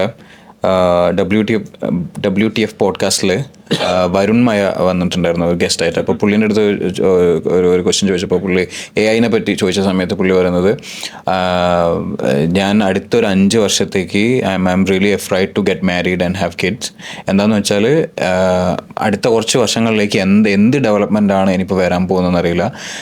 എൻ്റെ കിഡ്സ് ഒരു സേഫ് ആയിട്ടുള്ള എൻവയോൺമെൻറ്റിൽ വളരണമെന്ന് എനിക്ക് ആഗ്രഹമുണ്ട്. അങ്ങനെ ഒരു എൻവയോൺമെൻറ്റ് ഉണ്ടാവുമോ എന്നുള്ളതിനെ പറ്റി ഞാൻ ഡൗട്ട്ഫുൾ ആണെന്നൊക്കെ. അതൊക്കെ അങ്ങനത്തെ ഒരു സ്റ്റേറ്റ്മെൻറ്റ് കേൾക്കുമ്പോൾ നമ്മൾ തന്നെ പേടിച്ചു പോകുന്ന പോലെ ഇല്ലേ? ലൈക്ക് അടുത്ത 5 വർഷം കൊണ്ടൊക്കെ വലിയൊരു എന്തൊക്കെയോ ചേഞ്ചസ് വരാൻ പോകുന്നു എന്നൊക്കെയുള്ള രീതിയിൽ അത് ആക്ച്വലി എക്സൈറ്റിംഗ് അല്ലേ, ഈക്വലി എക്സൈറ്റിംഗ് അല്ലേ ആ കാര്യങ്ങൾ. കാരണം ഞാനതിനൊരു എക്സൈറ്റ്മെൻറ്റ് പാർട്ടിലാണ് കാണുന്നത്. കാരണം ഓരോ ചേഞ്ചസ് വരുമ്പോൾ നമ്മൾ ഡോപ്പമിൻ ഹിറ്റ് ചെയ്യുന്ന ഒരു പോയിന്റ് ഉണ്ട്, അതിനെ മുകളിൽ ഹിറ്റ് ചെയ്യുന്ന ഒരു സാധനം വന്നാലേ നമുക്കിനി അടുത്തൊരു സാധനം വരുള്ളൂ. ChatGPT പോലത്തെ ഒരു സാധനം ഉണ്ടാക്കിയതിന് നമുക്ക് എന്തില്ല, നമുക്ക് വലിയ എക്സൈറ്റ്മെൻ്റ് ഒന്നും ഉണ്ടാവില്ല. അടുത്തൊരു പോയിന്റിലേക്ക് ഹിറ്റ് ആവണം. ഈ പോയിന്റ് ഹിറ്റ് ആവുന്നതെന്ന് പറയുന്നത് നമ്മൾ പ്രൊഡക്ടിവിറ്റി 2x ആവാൻ വേണ്ടിയിട്ടാണ്, പ്രൊഡക്ടിവിറ്റി 5x ആവാൻ വേണ്ടിയിട്ടാണ്, പ്രൊഡക്ടിവിറ്റി 10x ആവാൻ വേണ്ടിയിട്ടാണ്. സോ ഇതിൻ്റെ ഈവിൽ പാർട്ട് നോക്കുകയാണെങ്കിൽ ഈ പറഞ്ഞ ഈവിൽ പാർട്ട് വരും, അതിനെ കൺട്രോൾ ചെയ്യാൻ റെഗുലേഷൻസ് വരും. നമ്മൾ ബിറ്റ് കോയിൻസ് ഒക്കെ വരുന്ന സമയത്ത് അതിനെ കൺട്രോൾ ചെയ്യുന്ന ആംഗിളിലേക്ക് കാര്യങ്ങൾ വരുന്നു. ക്രിപ്റ്റോ ആംഗിളിലേക്ക് വരുന്ന സമയത്ത് അതിനെ കൺട്രോൾ ചെയ്യുന്ന ആംഗിളിലേക്ക് കൺട്രോൾ ചെയ്യാൻ പറ്റില്ലല്ലോ. ക്രിപ്റ്റോനെ എങ്ങനെ കൺട്രോൾ ചെയ്യാൻ? ഇല്ല, ഞാൻ പറയുന്നത് കൺട്രോൾ ചെയ്യുന്ന അങ്ങനത്തെ റെഗുലേറ്റീവ് സാധനങ്ങൾ വരുന്നുള്ളത്. ഓക്കെ, ഇപ്പം ഞാൻ ഇഫ് ഐ എം റീകോളിങ്, ഓക്കെ, എൻ്റെ ഒരു ഓർമ്മയിൽ സാം ആൾട്ട്മാൻ വേൾഡിൽ എല്ലാവരുടെയും ഒരു പര്യടനം നടത്തുന്നു. എന്തിന്? ഈ പറഞ്ഞ എല്ലാ സ്ഥലത്തും പോകണം, ഓക്കെ, എല്ലാ രാജ്യവും കവർ ചെയ്യണം, ഇവിടെയൊക്കെ AI ഇംപ്ലിമെൻറ്റ് ചെയ്യണം. AI ഇംപ്ലിമെൻറ്റ് ചെയ്താൽ വളരെ അധികം ഉപകാരം ഉണ്ട് എന്ന് പറയുന്ന ഒരു അപ്പർ എഡ്ജ് കിട്ടാൻ വേണ്ടിയിട്ട്. സോ ഈ അപ്പർ എഡ്ജ് കിട്ടാൻ വേണ്ടിയിട്ടുള്ള ഇംപ്ലിമെൻറ്റ് ചെയ്യാൻ പോകുമ്പോൾ ഈ സാം ആൾട്ട്മാൻ അവരോട് പറയുന്നത് AI is evil, I am സമ്മതിക്കുന്നു AI ഈസ് ഈവിൾ, പക്ഷേ ഈവിൾ ആവാണ്ടിരിക്കണമെങ്കിൽ you need to be ready to make your country safer എന്ന് പറയുന്ന പരിപാടി എടുക്കുക. നിങ്ങളൊരു സെപ്പറേറ്റ് ഡിവിഷൻ എടുക്കണം. ഈ ഡിവിഷൻ ഓണാക്കുക. അതുമായിട്ട് ബന്ധപ്പെട്ടുള്ള ആക്ടിവിറ്റീസ് നിങ്ങൾക്ക് എന്തൊക്കെ ചെയ്യാൻ പറ്റുമോ, അവയർനെസ് എന്തൊക്കെ ചെയ്യാൻ പറ്റുമോ, നിങ്ങൾക്ക് അതുമായിട്ട് ബന്ധപ്പെട്ട് എന്തൊക്കെ നിങ്ങളെ പീനൽ കോഡിൽ എന്തൊക്കെ ആഡ് ചെയ്യാൻ പറ്റുമോ, നിങ്ങൾക്ക് അതുമായിട്ട് ബന്ധപ്പെട്ട് സിലബസിൽ എന്തൊക്കെ ആഡ് ചെയ്യാൻ പറ്റുമോ, നിങ്ങൾക്ക് ആ അവയർനെസ് ഇൻസൈഡ് കമ്പനീസിലും ഈ കോർപ്പറേറ്റ്സിലും കൊടുക്കാൻ പറ്റുമോ, ആ രീതിയിലുള്ള കുറേ കോംപ്ലൈൻറ്റ് റെഗുലേഷൻസ് കൊണ്ടുവരാൻ ഹെൽപ്ഫുൾ ആവുകയാണെങ്കിൽ ഈ പറഞ്ഞ പോലത്തെ കുറേ ചലഞ്ചസ് നമുക്ക് എന്ത് ചെയ്യാം, ഓവർകം ചെയ്യാം. AI ഈവിൾ പാട്ട് എന്ന് പറഞ്ഞപ്പോഴാണ് നമ്മളിവിടെ മലയാളത്തിൽ റിലീസ് ചെയ്ത ആൻഡ്രോയിഡ് കുഞ്ഞപ്പല്ലേ, അത് ശരിക്കും ChatGPT ഒക്കെ വരുന്നതിന്റെ മുന്നേ വന്നിട്ടില്ല. അപ്പോൾ ഇവിടെയുള്ള ആളുകൾ ആ ലെവലിലേക്കൊക്കെ അന്ന് ചിന്തിച്ചു എന്നുള്ളതാണ് അല്ലേ ഈവിൾ പാട്ട് നമ്മളിപ്പോൾ ഡിസ്കസ് ചെയ്യുന്നു. അപ്പോൾ ഒരു ഗുഡ് പാട്ട് ഉണ്ടാകുമ്പോൾ ഒരു ബാഡ് പാട്ടും നമ്മൾ എക്സ്പെക്ട് ചെയ്യണം അല്ലേ. അത് നമ്മൾ എങ്ങനെ അതിനെ പിന്നെ ട്രെയിൻ ചെയ്യുന്നു, AI ട്രെയിൻ ചെയ്യുന്നു എന്ന് വെച്ചാൽ അതിപ്പോൾ നമ്മൾ കുട്ടികളെ നമ്മൾ നോക്കുകയാണെങ്കിൽ നമ്മൾ ഒരു മൊബൈൽ എടുക്കാൻ പഠിക്കുന്നതിനേക്കാളും ഫാർ ഫാസ്റ്റർ ആയിട്ടാണ് നമ്മളറിയുന്ന എല്ലാ കുട്ടികളും പെട്ടെന്ന് ഫിഗർ ഔട്ട് ചെയ്യുന്നത്. സോ ഇത് ഈ AI പേടിക്കുന്നത് എനിക്ക് തോന്നുന്നത് നമ്മളെ പേടിക്കാൻ ചാൻസ് ഉള്ളൂ, നമ്മളെ കുട്ടികൾ ഇതിനെ പേടിക്കാൻ ചാൻസ് ഇല്ല. സോ അവരിതിനെ എന്താണെങ്കിലും എംബ്രേസ് ചെയ്തിട്ടാണ് ജീവിക്കാൻ തുടങ്ങുന്നത്. സോ അവർക്ക് സംഭവം ഇതിനുള്ള ഇൻ്റലിജൻസ് അവരെന്നെ അക്വയർ ചെയ്യുന്നതെന്ന് ഞാൻ വിശ്വസിക്കുന്നത്. പക്ഷേ ഞാനൊരു കാര്യം പറയട്ടെ, അപ്പോൾ 5 വർഷത്തെ കാര്യമൊന്നും നമ്മളിപ്പോൾ മെൻഷൻ ചെയ്തല്ലോ. 5 വർഷം കൊണ്ടുണ്ടാകുന്ന ചേഞ്ചസ് അല്ലെങ്കിൽ അതിന് കുറേ കൂടി ടൈം എടുക്കുമെന്നൊക്കെ ബ്രോ നേരത്തെ സൂചിപ്പിക്കണ്ടേ. ഇപ്പോൾ ഒരു ChatGPT വന്ന് അവിടെ നിന്നൊരു 1-2 വർഷത്തിന് ശേഷം ഇപ്പോൾ 4.0 വന്നിട്ടുള്ളത്. അപ്പോൾ അതിൽ ഈ വോയിസ് അസിസ്റ്റൻ്റ് എന്ന് പറയുന്ന അവരുടെ ഈ പുതിയ ഫീച്ചർ ഉണ്ടല്ലോ, അങ്ങനെ ഒരു സാധനം വരുമ്പോഴത്തേക്കും ട്യൂട്ടേഴ്സിൻ്റെ ജോബൊക്കെ കംപ്ലീറ്റ്ലി പോകാനുള്ള ഒരു ചാൻസസ് അല്ലേ അവിടെ ഉള്ളത്. അപ്പോൾ ചുരുങ്ങിയൊരു സമയം കൊണ്ട് അവർ ഇത്രയും ഡെവലപ്ഡ് ആയിട്ടുണ്ടെങ്കിൽ അടുത്തൊരു 5 വർഷം കൊണ്ട് വലിയൊരു മാസീവ് ആയിട്ടുള്ള ചേഞ്ച് നമുക്ക് എക്സ്പെക്ട് ചെയ്തൂടെ? ചേഞ്ച് ചെയ്യാം, എക്സ്പെക്ട് ചെയ്യാം. എക്സ്പെക്ടേഷൻസ് ഫിഗർ ഔട്ട് ആവും. നമ്മളൊരു ചേഞ്ചസ് ഒരു ഇൻഡസ്ട്രീൻ്റെ ഉള്ളിൽ ഒരു ചെറിയ ചേഞ്ച് പ്രൊപ്പോസ്ഡ് ആവണമെങ്കിൽ ആക്ച്വലി അത് നമുക്കത് റെപ്ലിക്കേറ്റ് ചെയ്യാൻ പറ്റണം. ChatGPTയും അതേപോലത്തെ ആൾക്കാരൊക്കെ ഇൻഡസ്ട്രിയിലുള്ള പല പ്രശ്നങ്ങളും പുഷ് ചെയ്തിട്ട് ഇങ്ങനെയും സോൾവ് ചെയ്യാമെന്ന് കാണിച്ചു തരാണ്. ഓക്കെ, ഇത് കാണിച്ചു തരുന്ന ആൾക്കാർ ഇത് എത്രത്തോളം അഡോപ്റ്റ് ചെയ്യുന്നുള്ളതോ അതുമായിട്ട് ബന്ധപ്പെട്ട കേസ് സ്റ്റഡീസോ കാണിക്കുന്നില്ല അവർ. സോ അവർ ഇങ്ങനെയും ചെയ്യാം എന്ന് പറയുന്ന ഓപ്പർച്യൂണിറ്റിയാണ് കാണിക്കുന്നത്. അത് ഇൻഡസ്ട്രിയിൽ അഡോപ്റ്റായി വരാനെടുക്കുന്ന ഒരു ലേണിംഗ് കർവ് ഉണ്ടാവും. അതിലായിരിക്കും മേ ബി ഫിഗർ ഔട്ട് ആവുക ഏതൊക്കെ ജോബ് പോസ്റ്റുകൾ തെറിക്കുന്നുള്ളതും ഏതൊക്കെ ജോബ് പോസ്റ്റുകൾ റീപ്ലേസ് ആവുന്നുള്ളതും ഏതൊക്കെ പുതിയ ജോബ്സ് ക്രിയേറ്റ് ആവുന്നുള്ളതും. സോ നമ്മളതിനെ ആൻറ്റിസിപ്പേറ്റ് ചെയ്ത് കണ്ടിരിക്കാന്നേ ഉള്ളൂ. നിങ്ങൾ എൽസ്യൂട്ട് എന്ന് പറഞ്ഞിട്ടുള്ളൊരു ഒരു സോഫ്റ്റ്വെയർ ഉണ്ടാക്കി, പക്ഷേ അതിന് വലിയ കാര്യമായിട്ടുള്ള രീതിയിൽ ഒരു മാർക്കറ്റിംഗ് കാര്യങ്ങളൊന്നും ചെയ്തിട്ടില്ല എന്നാണ് എനിക്ക് തോന്നുന്നത്. നമ്മൾ മാർക്കറ്റ് ചെയ്യേണ്ട ആവശ്യം നമുക്ക് വന്നില്ല ഇനീഷ്യൽ ഫേസിൽ. കാരണം നമ്മൾ മാർക്കറ്റ് ചെയ്യാന്ന് പറയുന്ന പോയിന്റിൽ ആൾക്കാരെ പ്രോബ്ലംസ് ഐഡന്റിഫൈ ചെയ്തിട്ട് ബെറ്റർ പ്രൊഡക്റ്റ് ക്രിയേറ്റ് ചെയ്യാന്നുള്ളതാണ് ഫസ്റ്റ്. സോ എന്നെ സംബന്ധിച്ച് ഞാൻ നോക്കുന്ന പോയിന്റ് എന്ന് പറയുന്നത് പ്രൊഡക്റ്റ് ബെറ്റർ ആയിട്ട് ബിൽഡ് ചെയ്യാം. ഈ ബിൽഡ് ചെയ്ത പ്രൊഡക്റ്റ് ഏതെങ്കിലും 5 കസ്റ്റമറെങ്കിലും ഉപയോഗിക്കാം. ഈ 5 കസ്റ്റമർ ഇടുന്ന ഫീഡ്ബാക്ക് എടുക്കാം, അടുത്തൊരു 5 കസ്റ്റമർക്ക് കൊടുക്കാൻ പറ്റുമോ നോക്കാം. സോ ഡേ ബൈ ഡേ ഒരു ഇൻക്രിമെന്റൽ ഗ്രോത്ത് ക്രിയേറ്റ് ചെയ്യാന്നുള്ളതേ ഉണ്ടായിട്ടുള്ളൂ. സോ ഈ ക്രിയേറ്റ് ചെയ്ത കസ്റ്റമർ ബേസ് എന്ന് പറയുന്നത് അവരും നമുക്ക് വേണ്ടി മാർക്കറ്റ് ചെയ്യുന്ന ഒരു പോയിന്റ് എത്തിയപ്പോൾ I thought something like okay, നമ്മൾ ബെറ്റർ പ്രൊഡക്റ്റ് എത്തുന്നവരെയും വേർഡ് ഓഫ് മൗത്ത് ത്രൂ നമുക്ക് എന്ത് വരുന്നുണ്ട്, കസ്റ്റമർ ബേസ് വരുന്നുണ്ട്. സോ ഈ പോയിന്റിലാണ് നമ്മൾ ആക്ച്വലി ഇനീഷ്യൽ ഫേസിൽ നമുക്ക് മാർക്കറ്റിംഗ് ചെയ്യേണ്ട വരാത്ത ഒരു സിറ്റുവേഷൻ ഉണ്ടായത്. പക്ഷേ ഒരു വൈഡർ റീച്ച് നിങ്ങൾ പ്രതീക്ഷിക്കുമ്പോൾ നല്ല രീതിയിൽ മാർക്കറ്റിംഗ് കൂടി ചെയ്യണ്ടേ? വൈഡർ രീതിയിൽ ചെയ്യുമ്പോൾ നല്ല രീതിയിൽ മാർക്കറ്റ് ചെയ്യണം. പക്ഷേ ഞാൻ എക്സ്പെക്ട് ചെയ്യുന്നത് പ്രൊഡക്റ്റ് ഇറ്റ് സെൽഫ് സ്പീക്ക് ചെയ്യുകയാണെങ്കിൽ എനിക്ക് എപ്പോൾ ഒരു കോമ്പറ്റീറ്റർ എഡ്ജ് ഉണ്ട്. ആ പ്രൊഡക്റ്റ് ഞാൻ നേരത്തെ പറഞ്ഞ പോലെ കുറേ ഗ്രാൻഡ് കിട്ടിയെന്ന് പറഞ്ഞിട്ടോ അല്ലെങ്കിൽ കുറേ അധികം ഇൻവെസ്റ്റ്മെന്റ്സ് കിട്ടിയെന്ന് പറഞ്ഞിട്ടോ ഒരു കമ്പനീൻ്റെ ഫണ്ടമെന്റൽ ഉപയോഗിക്കുന്ന ഒരു പ്രൊഡക്റ്റ് അവർ മാറ്റാൻ എന്താവില്ല, റെഡി ആവാൻ ഒരു ചാൻസും ഇല്ല. പക്ഷെ മാർക്കറ്റിലേക്ക് കൂടുതൽ റീച്ച് കിട്ടില്ല ബ്രോ. എക്സാക്ട്ലി, മാർക്കറ്റിൽ റീച്ച് കിട്ടും. ഞാൻ പറയുന്നത് ഞാനിപ്പോഴും പ്രതീക്ഷിക്കുന്നതും ഡേ ബൈ ഡേ നിങ്ങൾ അറിയുമെങ്കിൽ എൽസ്യൂട്ട് എന്ന് പറയുന്ന സോഫ്റ്റ്വെയർ എവറി 2 വീക്സ് അപ്ഡേറ്റ്സ് വന്നുകൊണ്ടിരിക്കുകയാണ്. ഇത് എനിക്ക് തോന്നുന്ന ഫോർ എ ലൈഫ് ടൈം നമ്മളിത് ചെയ്തുകൊണ്ടിരിക്കേണ്ടി വരും. നമ്മൾ പിവറ്റ് ചെയ്തുകൊണ്ടേ ഇരിക്കുന്നുണ്ട് മാർക്കറ്റിലെ ചേഞ്ചസിനനുസരിച്ചും AI കുറേ ഇൻ്റഗ്രേഷൻസിനനുസരിച്ചിട്ടും ഈ ഡെവലപ്മെൻറ്റ്സിനനുസരിച്ചിട്ടും ഡെവലപ്മെൻറ്റിൻ്റെ സിറ്റുവേഷൻ അനുസരിച്ചിട്ടുള്ള മാറ്റങ്ങൾ ഇൻഡസ്ട്രിയിൽ എന്തൊക്കെ ഫിഗർ ഔട്ട് ചെയ്യുന്നുണ്ടോ, അതെങ്ങനെ ബാക്കിയുള്ള പ്രൊഡക്ട്സിൽ എന്തൊക്കെ ഫിഗർ ഔട്ട് ചെയ്യുന്നുണ്ടോ, ഈ കാര്യങ്ങളൊക്കെ അനാലിസിസ് ചെയ്തിട്ട് നമ്മളെ പ്രൊഡക്റ്റിനെ കീപ്പ് ഓൺ പിവറ്റ് ചെയ്യുന്നുണ്ട്. എനിക്ക് തോന്നുന്ന ഒരു ക്ലിയർ കട്ട് ക്രാക്ക് നമുക്ക് എപ്പോഴാണോ കിട്ടുന്നത് അന്ന് മാസ് മാർക്കറ്റ് ചെയ്താൽ എനിക്ക് തോന്നുന്നത് കുറച്ചും കൂടി ബെറ്റർ ആയിരിക്കും ഇന്ന് മാർക്കറ്റ് ചെയ്യുന്നതിനേക്കാളും. അപ്പോൾ എലിസ്റ്റോ നിങ്ങൾ എസ്റ്റാബ്ലിഷ് ചെയ്യുന്നത് 2019 അല്ലേ? അപ്പോൾ ഒരു 5 വർഷത്തെ ഒരു ജേർണി ഉണ്ട്. അതെ, അതിന് മുമ്പേ നമ്മൾ എലിസ്റ്റോ എന്ന് പറഞ്ഞ കമ്പനി തുടങ്ങിയിട്ടുണ്ടായിരുന്നു. പക്ഷേ ഈ പറഞ്ഞ ഒരു സ്ട്രോങ് ഇമ്പാക്ട് ഇൻ ഇൻഡസ്ട്രിയിൽ തുടങ്ങിയത് 2019 ആണ്. അപ്പോൾ 2019 എസ്റ്റാബ്ലിഷ് ചെയ്തു. അന്ന് എസ്റ്റാബ്ലിഷ് ചെയ്യുന്നത് ബ്രോന് എത്ര വയസ്സുണ്ട്? എനിക്കൊരു 23 വയസ്സുണ്ടാവും. 23 വയസ്സ്. അപ്പോൾ ഈ 5 വർഷം കൊണ്ട് ഇത്രയും എന്താ പറയുക കുറേ വെർട്ടികളിലേക്കൊക്കെ സ്റ്റാർട്ട് ചെയ്യാൻ പറ്റി. ഇപ്പോൾ ആലോചിക്കുമ്പോൾ ഈ ഓൺട്രപ്രണർഷിപ്പ് എന്ന് പറഞ്ഞ ഈ ഒരു ജേർണിയിൽ കുറേ കാര്യങ്ങൾ അച്ചീവ് ചെയ്തു, കുറേ വെർട്ടിക്കൽസ് തുടങ്ങി, ഒരു വലിയൊരു ഗ്രൂപ്പിനെ ഉണ്ടാക്കിയെടുത്തു. What do you miss? എന്തൊക്കെ സാക്രിഫൈസ് ചെയ്തു ഇപ്പോൾ തോന്നുന്നു? എല്ലാം. സാക്രിഫൈസ് എന്ന് പറയുന്നത് ഒരു കമ്പാരിസൺ ആണ്. ഞാൻ എന്ത് സാക്രിഫൈസ് ചെയ്തിട്ടാണ് വരുന്നത് നോക്കുകയാണെങ്കിൽ ഞാൻ ബാക്കിലേക്ക് നോക്കണം. ഞാൻ ബാക്കിലേക്ക് നോക്കാൻ ഇഷ്ടപ്പെടുന്ന ആളല്ല, ഞാൻ എപ്പോഴും ഫോർവേഡിലേക്കാണ് നോക്കുന്നത്. സോ ബാക്കിലേക്ക് നോക്കുന്ന ആൾക്കാർ, വെറുതെ ഇരിക്കുന്ന ആൾക്കാർ നമ്മുടെ അടുത്ത് പലതും ഇത് നമുക്ക് ചെയ്തുകൂടെ, അല്ലെങ്കിൽ ഇതിങ്ങനെ ഫിഗർ ഔട്ട് ചെയ്തുകൂടെ നോക്കുമ്പോൾ ഞാൻ ഈ പറഞ്ഞ പോലെ എന്ത് ചേഞ്ചസ് കൊണ്ടുവന്നാലാണ് കമ്പനിയിൽ ഒരു 5 കൊല്ലത്തേക്ക് കമ്പനിക്ക് ഒരു നിലനിൽപ്പ് ഉണ്ടാവുക, അല്ലെങ്കിൽ എങ്ങനെയൊക്കെ ഫിഗർ ഔട്ട് ചെയ്യുമ്പോഴാണ് നമുക്ക് actually long term business impact ഉണ്ടാക്കാൻ പറ്റുക, എങ്ങനെയൊക്കെ ഫിഗർ ഔട്ട് ചെയ്യുമ്പോൾ സസ്റ്റൈനബിലിറ്റി നമുക്ക് നമ്മുടെ ബിസിനസ്സിൻ്റെ കോറിൽ കൊണ്ടുവരാൻ പറ്റുക. ഇതൊക്കെ ആലോചിച്ചിട്ട് തന്നെ അത്യാവശ്യത്തിൽ കൂടുതൽ സമയം നമുക്ക് സ്പെൻഡ് ചെയ്യാനുണ്ട്. സോ മിസ് ചെയ്യുന്ന പോയിന്റ് ഞാൻ ആക്ച്വലി ഫിഗർ ഔട്ട് ചെയ്യുന്നില്ല എന്നുള്ളതാണ് എൻ്റെ പേഴ്സണൽ ഗെയിം. പക്ഷേ നോക്കുകയാണെങ്കിൽ ഇൻഡസ്ട്രിയിൽ എല്ലാവരും പറയേണ്ട ആൻസർ തന്നെയാണ് എനിക്കും പറയാനുള്ളൂ. അധിക പരിപാടിക്കും പോകുന്നത് കുറച്ച് ബുദ്ധിമുട്ടാണ്, മീറ്റിങ്സും കാര്യങ്ങളൊക്കെ ഉണ്ടാവും. പക്ഷേ ഞാൻ പറയുന്ന അതൊരു ഹഡിൽ ഫേസിലാണ്. ഈ ഹഡിൽ ഫേസ് ഓവർകം ചെയ്ത് കഴിഞ്ഞാൽ ആക്ച്വലി നമുക്ക് കുറച്ചധികം ബ്രീതിങ് സ്പേസ് കിട്ടും. പിന്നെ അത് ഓർഗാനിക്കലി പങ്ക്ച്വലായിട്ട് പോകുന്ന ഒരു ഫൗണ്ടർ ആണെങ്കിൽ എനിക്ക് തോന്നുന്ന കുറേ കാര്യങ്ങളൊക്കെ ഫിഗർ ഔട്ട് ചെയ്യാൻ പറ്റേണ്ടതാണ്. നല്ല എല്ലാ പടവും ഞാൻ കാണാറുണ്ട്. അധികമായിട്ടുള്ള എന്തെങ്കിലുമൊക്കെ ഇമ്പോർട്ടൻറ്റ് ഇവൻറ്റ്സ് നടക്കുന്ന സമയത്ത് പോകാൻ പറ്റാറുണ്ട്. വീട്ടിൽ എന്തെങ്കിലും പരിപാടി നടക്കുമ്പോൾ അത് പോകാൻ പറ്റാറുണ്ട്. അതിനൊന്നും യാതൊരു ബുദ്ധിമുട്ടും ഇതുവരെ. ആ ഒരു ഫേസിലേക്ക് എത്താൻ എത്ര ടൈം എടുത്തു ശരിക്കും ഈ കാര്യങ്ങളൊക്കെ കുറേയൊക്കെ ഡെലിഗേറ്റ് ചെയ്ത് കൊടുക്കാനൊക്കെ ആയിട്ട്? അപ്പോൾ ഈ പിന്നെ നേരത്തെ ബ്രോ പറഞ്ഞല്ലോ, ഇന്ത്യയിലുള്ള പലരും ഒരു സീനിയർ എംപ്ലോയി ആയിട്ടാണ് വർക്ക് ചെയ്യുന്നത്. അത് എനിക്ക് തോന്നുന്നു ഒരു 90%ഉം ആ ഒരു ലെവലിൽ തന്നെയാണ് പോകുന്നത്. വേറെ ഒരു പരിപാടി അറ്റൻഡ് ചെയ്യാൻ പറ്റില്ല, ഒരു സോഷ്യൽ ഗ്യാതറിങ് പോകാൻ പറ്റില്ല, ഒരു മൂവിക്ക് പോകാൻ പറ്റില്ല, പിന്നെ ഫാമിലി ആയിട്ടുള്ള ടൈം വളരെ കുറവായിരിക്കും. അപ്പോൾ അതുകൊണ്ട് തന്നെ പല പ്രശ്നങ്ങളുള്ള ഫാമിലീസൊക്കെ നമുക്കറിയാം. അപ്പോൾ ഏകദേശം ഏത് ടൈമൊക്കെ ആകുമ്പോഴേക്കും നമ്മൾ ഡെലിഗേഷൻ സ്റ്റാർട്ട് ചെയ്തിട്ട് നമുക്കൊരു നേരത്തെ പറഞ്ഞ പോലെ ഒരു ബ്രീത്തിങ് സ്പേസ് എടുക്കാൻ പറ്റുന്ന ലെവലിലേക്ക് എത്തണം? എൻ്റെ ഒരു പോയിന്റിൽ കമ്പനി എസ്റ്റാബ്ലിഷ്ഡ് ആവുക എന്ന് പറയുന്നത് കമ്പനി സെൽഫായിട്ട് ഇവോൾവ് ചെയ്യുന്നൊരു പോയിന്റിലാണ്. സോ കമ്പനി നമ്മൾ നോക്കിയിട്ടില്ലെങ്കിലും കമ്പനി ആക്ച്വലി ഇവോൾവ് ആയി വരും എന്ന് പറയുന്നൊരു പോയിന്റ് എനിക്ക് എപ്പം തോന്നുന്നു അന്ന് ആക്ച്വലി എനിക്ക് എന്ത് ചെയ്യാം, ചെറുതായിട്ടൊരു ബ്രേക്ക് എടുക്കാം.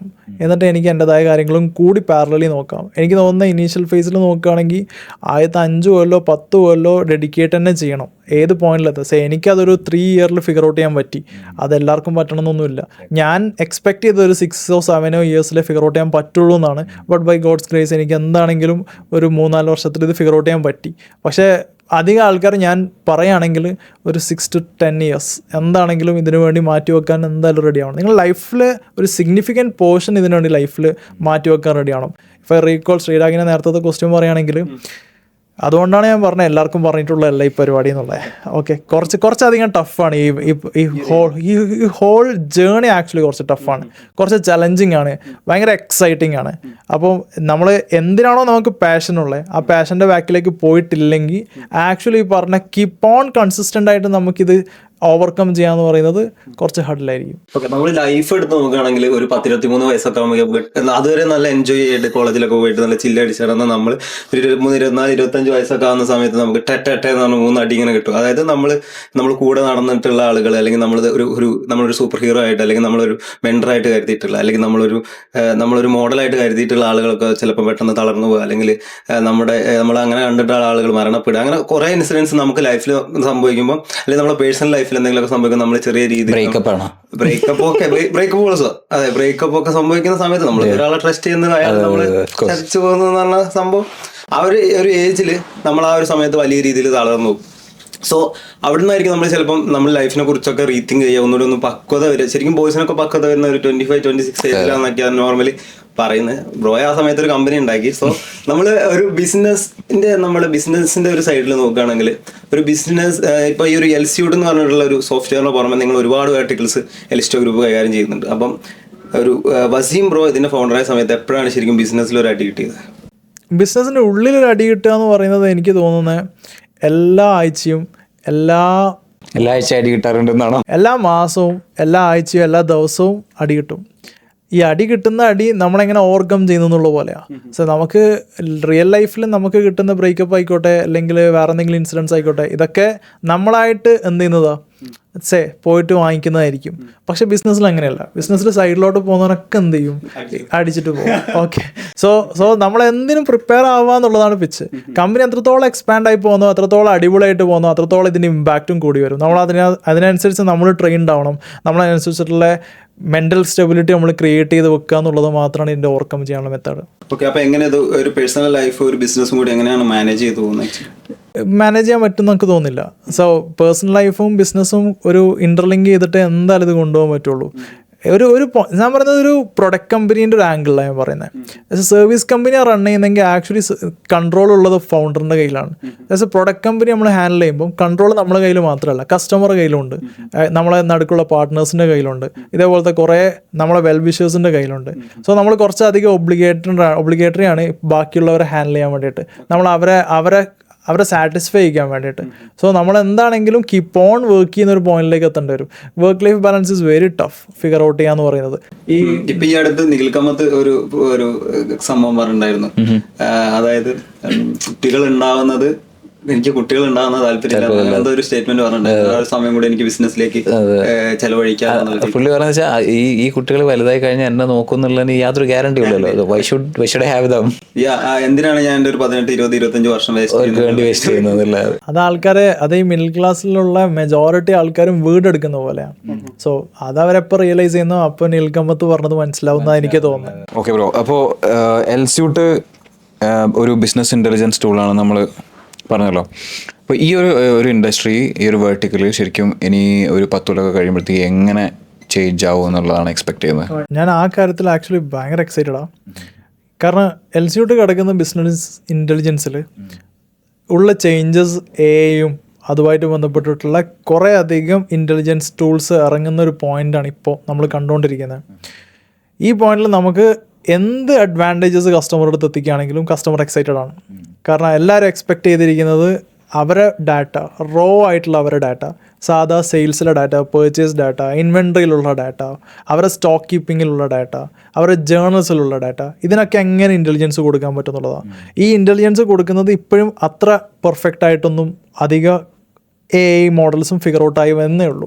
സോ ഞാൻ ഈ 10 years ഡൗൺ ദ ലൈനൊക്കെ മേ ബി ചിലപ്പം കുറേ അധികം ടൂൾസ് ഒന്നും ആവശ്യം ഉണ്ടാവില്ല എന്നൊക്കെ വിശ്വസിക്കുക ഞാൻ. സോ ഈ പറഞ്ഞ കുറേ ഇൻറ്റഗ്രേഷൻസ് ഒക്കെ കുറച്ച് സിമ്പിളായിരിക്കും, പക്ഷേ ഫണ്ടമെൻ്റൽസ് ഒരിക്കലും മാറാൻ പോകുന്നില്ല. ഈ പറഞ്ഞ പോലെ ആൾക്കാർക്ക് എപ്പോഴും ബില്ല് വേണം, ഗവൺമെൻറ്റിന് കോംപ്ലയൻസ് ഫിഗർ ഔട്ട് ചെയ്യാൻ വേണ്ടിയിട്ടുള്ള പല ഡാറ്റാസും വേണം. സോ ERP അല്ലെങ്കിൽ അതേപോലത്തെ ആംഗിളിൽ നോക്കുകയാണെങ്കിൽ ആസ് എ പ്രൊഡക്റ്റ് എപ്പോഴും നമ്മൾ അവിടെ തന്നെ നിൽക്കുകയാണെങ്കിലും പ്രൊഡക്റ്റിൻ്റെ മുകളിൽ നമ്മൾ ബിൽഡ് ചെയ്യുന്ന കുറേ ഫീച്ചേഴ്സ് ആക്ച്വലി ഞാൻ ഭയങ്കര എക്സൈറ്റഡ് ആണ്. ഈ പറഞ്ഞ ആൾക്കാരെ പ്രൊഡക്ടിവിറ്റി എൻഹാൻസ് ചെയ്യാൻ. ഇപ്പോൾ ChatGPT ഒരിക്കലും ഒരു ബിസിനസ്സിൻ്റെ ഉള്ളിൽ ബിസിനസ്സിൻ്റെ കോർ പ്രോസസ്സിനെ ഹെൽപ്പ് ചെയ്യുന്നൊന്നുമില്ല. സോ ബിസിനസ്സിലെ ഓരോ ആൾക്കാരെയും അവരെ പൊട്ടൻഷ്യൽ വലുതാക്കുന്നതേ ഉള്ളൂ. ഞാൻ പറഞ്ഞ ബിസിനസ്സിൻ്റെ കോർ പൊട്ടൻഷ്യൽ വലുതാക്കാൻ ഈ പറഞ്ഞ കുറേ അധികം ഇൻ്റലിജൻസ് ഇനിയും വരാനുണ്ട്. ഈ AI ഇൻ്റഗ്രേഷൻ എന്ന് പറഞ്ഞപ്പോഴാണ് ഇപ്പോൾ പല പുതിയ ബിസിനസ്സുകളുണ്ട്. ഒരു .ai ഡൊമൈൻ എടുത്താൽ അത് AI ആണ് എന്നുള്ള രീതിയിൽ പറഞ്ഞിട്ട് പ്രത്യേകിച്ച് ഒന്നും ഉണ്ടാവില്ല, എക്സൽ ഷീറ്റ് വെച്ചിട്ടുള്ള ഡാറ്റ അനലൈസിങ് കാര്യങ്ങളൊക്കെ ആയിരിക്കും. അങ്ങനെ ഇപ്പോൾ കുറേ പേര് ചെയ്യുന്നുണ്ടല്ലോ. എൽസ്യൂട്ടിൽ നിങ്ങൾ ആക്ച്വലി AI ഉണ്ടോ? അല്ല, നമ്മൾ ഇന്റേണൽ ഡിസിഷൻ മേക്കിംഗ് മുതൽ നമ്മൾ പ്രൊഡിക്റ്റീവ് അനാലിസിസ്, നമ്മൾ ചില റിപ്പോർട്ട്സ് ബിൽഡ് ചെയ്യുന്ന സമയത്തുള്ള അനാലിസിസ്. സോ ബേസിക്കലി നമ്മൾ കസ്റ്റമർ സൈഡ് AI കൊടുക്കുന്ന കുറേ സാധനങ്ങൾ നമ്മൾ റെസ്ട്രിക്ട് ചെയ്തിട്ടുള്ളത്. കാരണം നമ്മളെ സംബന്ധിച്ച് കൊടുക്കുകയാണെങ്കിൽ അത് ഏറ്റവും ബെസ്റ്റ് ഓഫ് ബെസ്റ്റ് ആയിരിക്കണം. പക്ഷേ ബാക്ക് എൻഡ് നോക്കുകയാണെങ്കിൽ നമ്മൾ പല അധികം നമ്മളെ ഇൻറ്റേർണൽ ആൽഗോരിതംസിലും അതേപോലത്തെ കുറേ അധികം റിപ്പോർട്ട്സ് ജനറേറ്റ് ചെയ്യുന്ന ഇൻ്റലിജൻസിലും അതിൻ്റെ സ്പീഡ് ഫിഗർ ഔട്ട് ചെയ്യുന്നതിലും നമ്മളെങ്ങനെ ഡിസ്ട്രിബ്യൂട്ട് ചെയ്യണമെന്ന് പറയുന്ന സ്ഥലത്ത് നമ്മൾ AI ആക്റ്റീവ്ലി യൂസ് ചെയ്യുന്നുണ്ട്. സോ കസ്റ്റമർ ഫേസിൽ നമ്മൾ ഈ പറഞ്ഞ പോലെ കുറേ അധികം കസ്റ്റമർക്ക് പ്രിഡിക്റ്റ് ചെയ്യാൻ പറ്റുന്ന പോലത്തെ കുറേ predictive analysis models, chat bots, അതേപോലത്തെ ഇൻ്റലിജൻസ് ടൂൾസൊക്കെ നമ്മൾ ആക്ച്വലി പൈപ്പ് ലൈൻസിലുണ്ട്. ഓക്കെ. അപ്പോൾ ഒരു കോളേജ് സമയത്ത് ഒരുപാട് ഐഡിയാസ് ഐഡിയേറ്റ് ചെയ്തു. പിന്നെ ഒരു സീനിയറിനെ കിട്ടി പാർട്ട്ണറായിട്ട്. പിന്നെ നിങ്ങൾ അവിടെ നിന്ന് അങ്ങോട്ട് എൽസ്യൂട്ട് എന്ന് പറഞ്ഞിട്ടൊരു സോഫ്റ്റ്വെയർ ഡെവലപ്പ് ചെയ്യുന്നു. പിന്നെ അവിടെ നിന്ന് റിന്യൂവബിൾ എനർജിയിലേക്ക് പോയി, ഇൻഫ്രാസ്ട്രക്ചർ ഡെവലപ്മെൻറ്റിലേക്ക് പോയി, അങ്ങനെ പല ബിസിനസ്സസിലേക്കും പിന്നെ എക്സ്പാൻഡ് ചെയ്തു.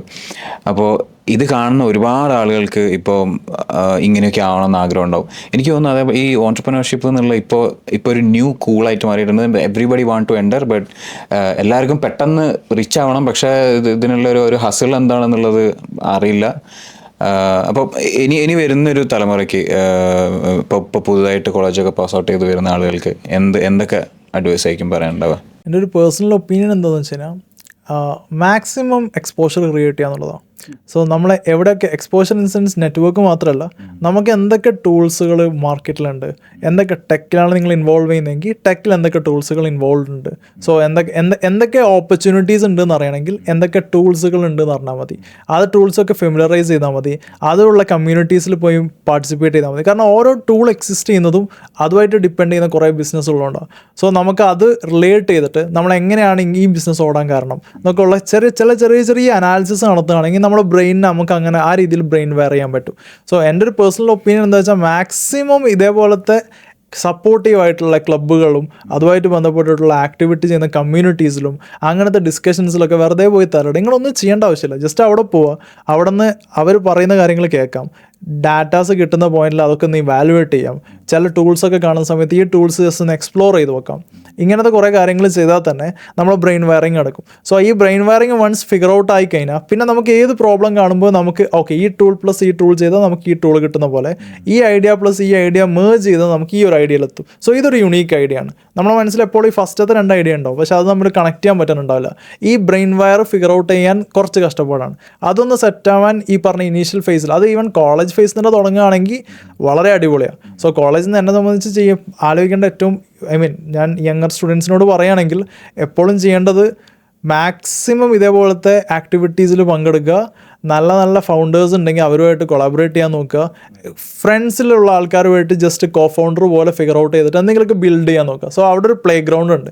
ആ പ്ലേ ഗ്രൗണ്ടിൽ ജസ്റ്റ് ഒന്ന് ഇമിറ്റേറ്റ് ചെയ്യുക ബിസിനസ് ചെയ്തിട്ട്. ചിലപ്പോൾ പൊട്ടാം, ആ പൊട്ടുന്നതിൽ ലേണിങ്സ് കിട്ടും. ഈ ലേണിങ്സ് ഞാൻ നേരത്തെ പറഞ്ഞ പോലെ ഫെയിൽഡ് ആയിട്ടുള്ള ആൾക്കാരാണ് ഏറ്റവും കൂടുതൽ ഇഷ്ടം.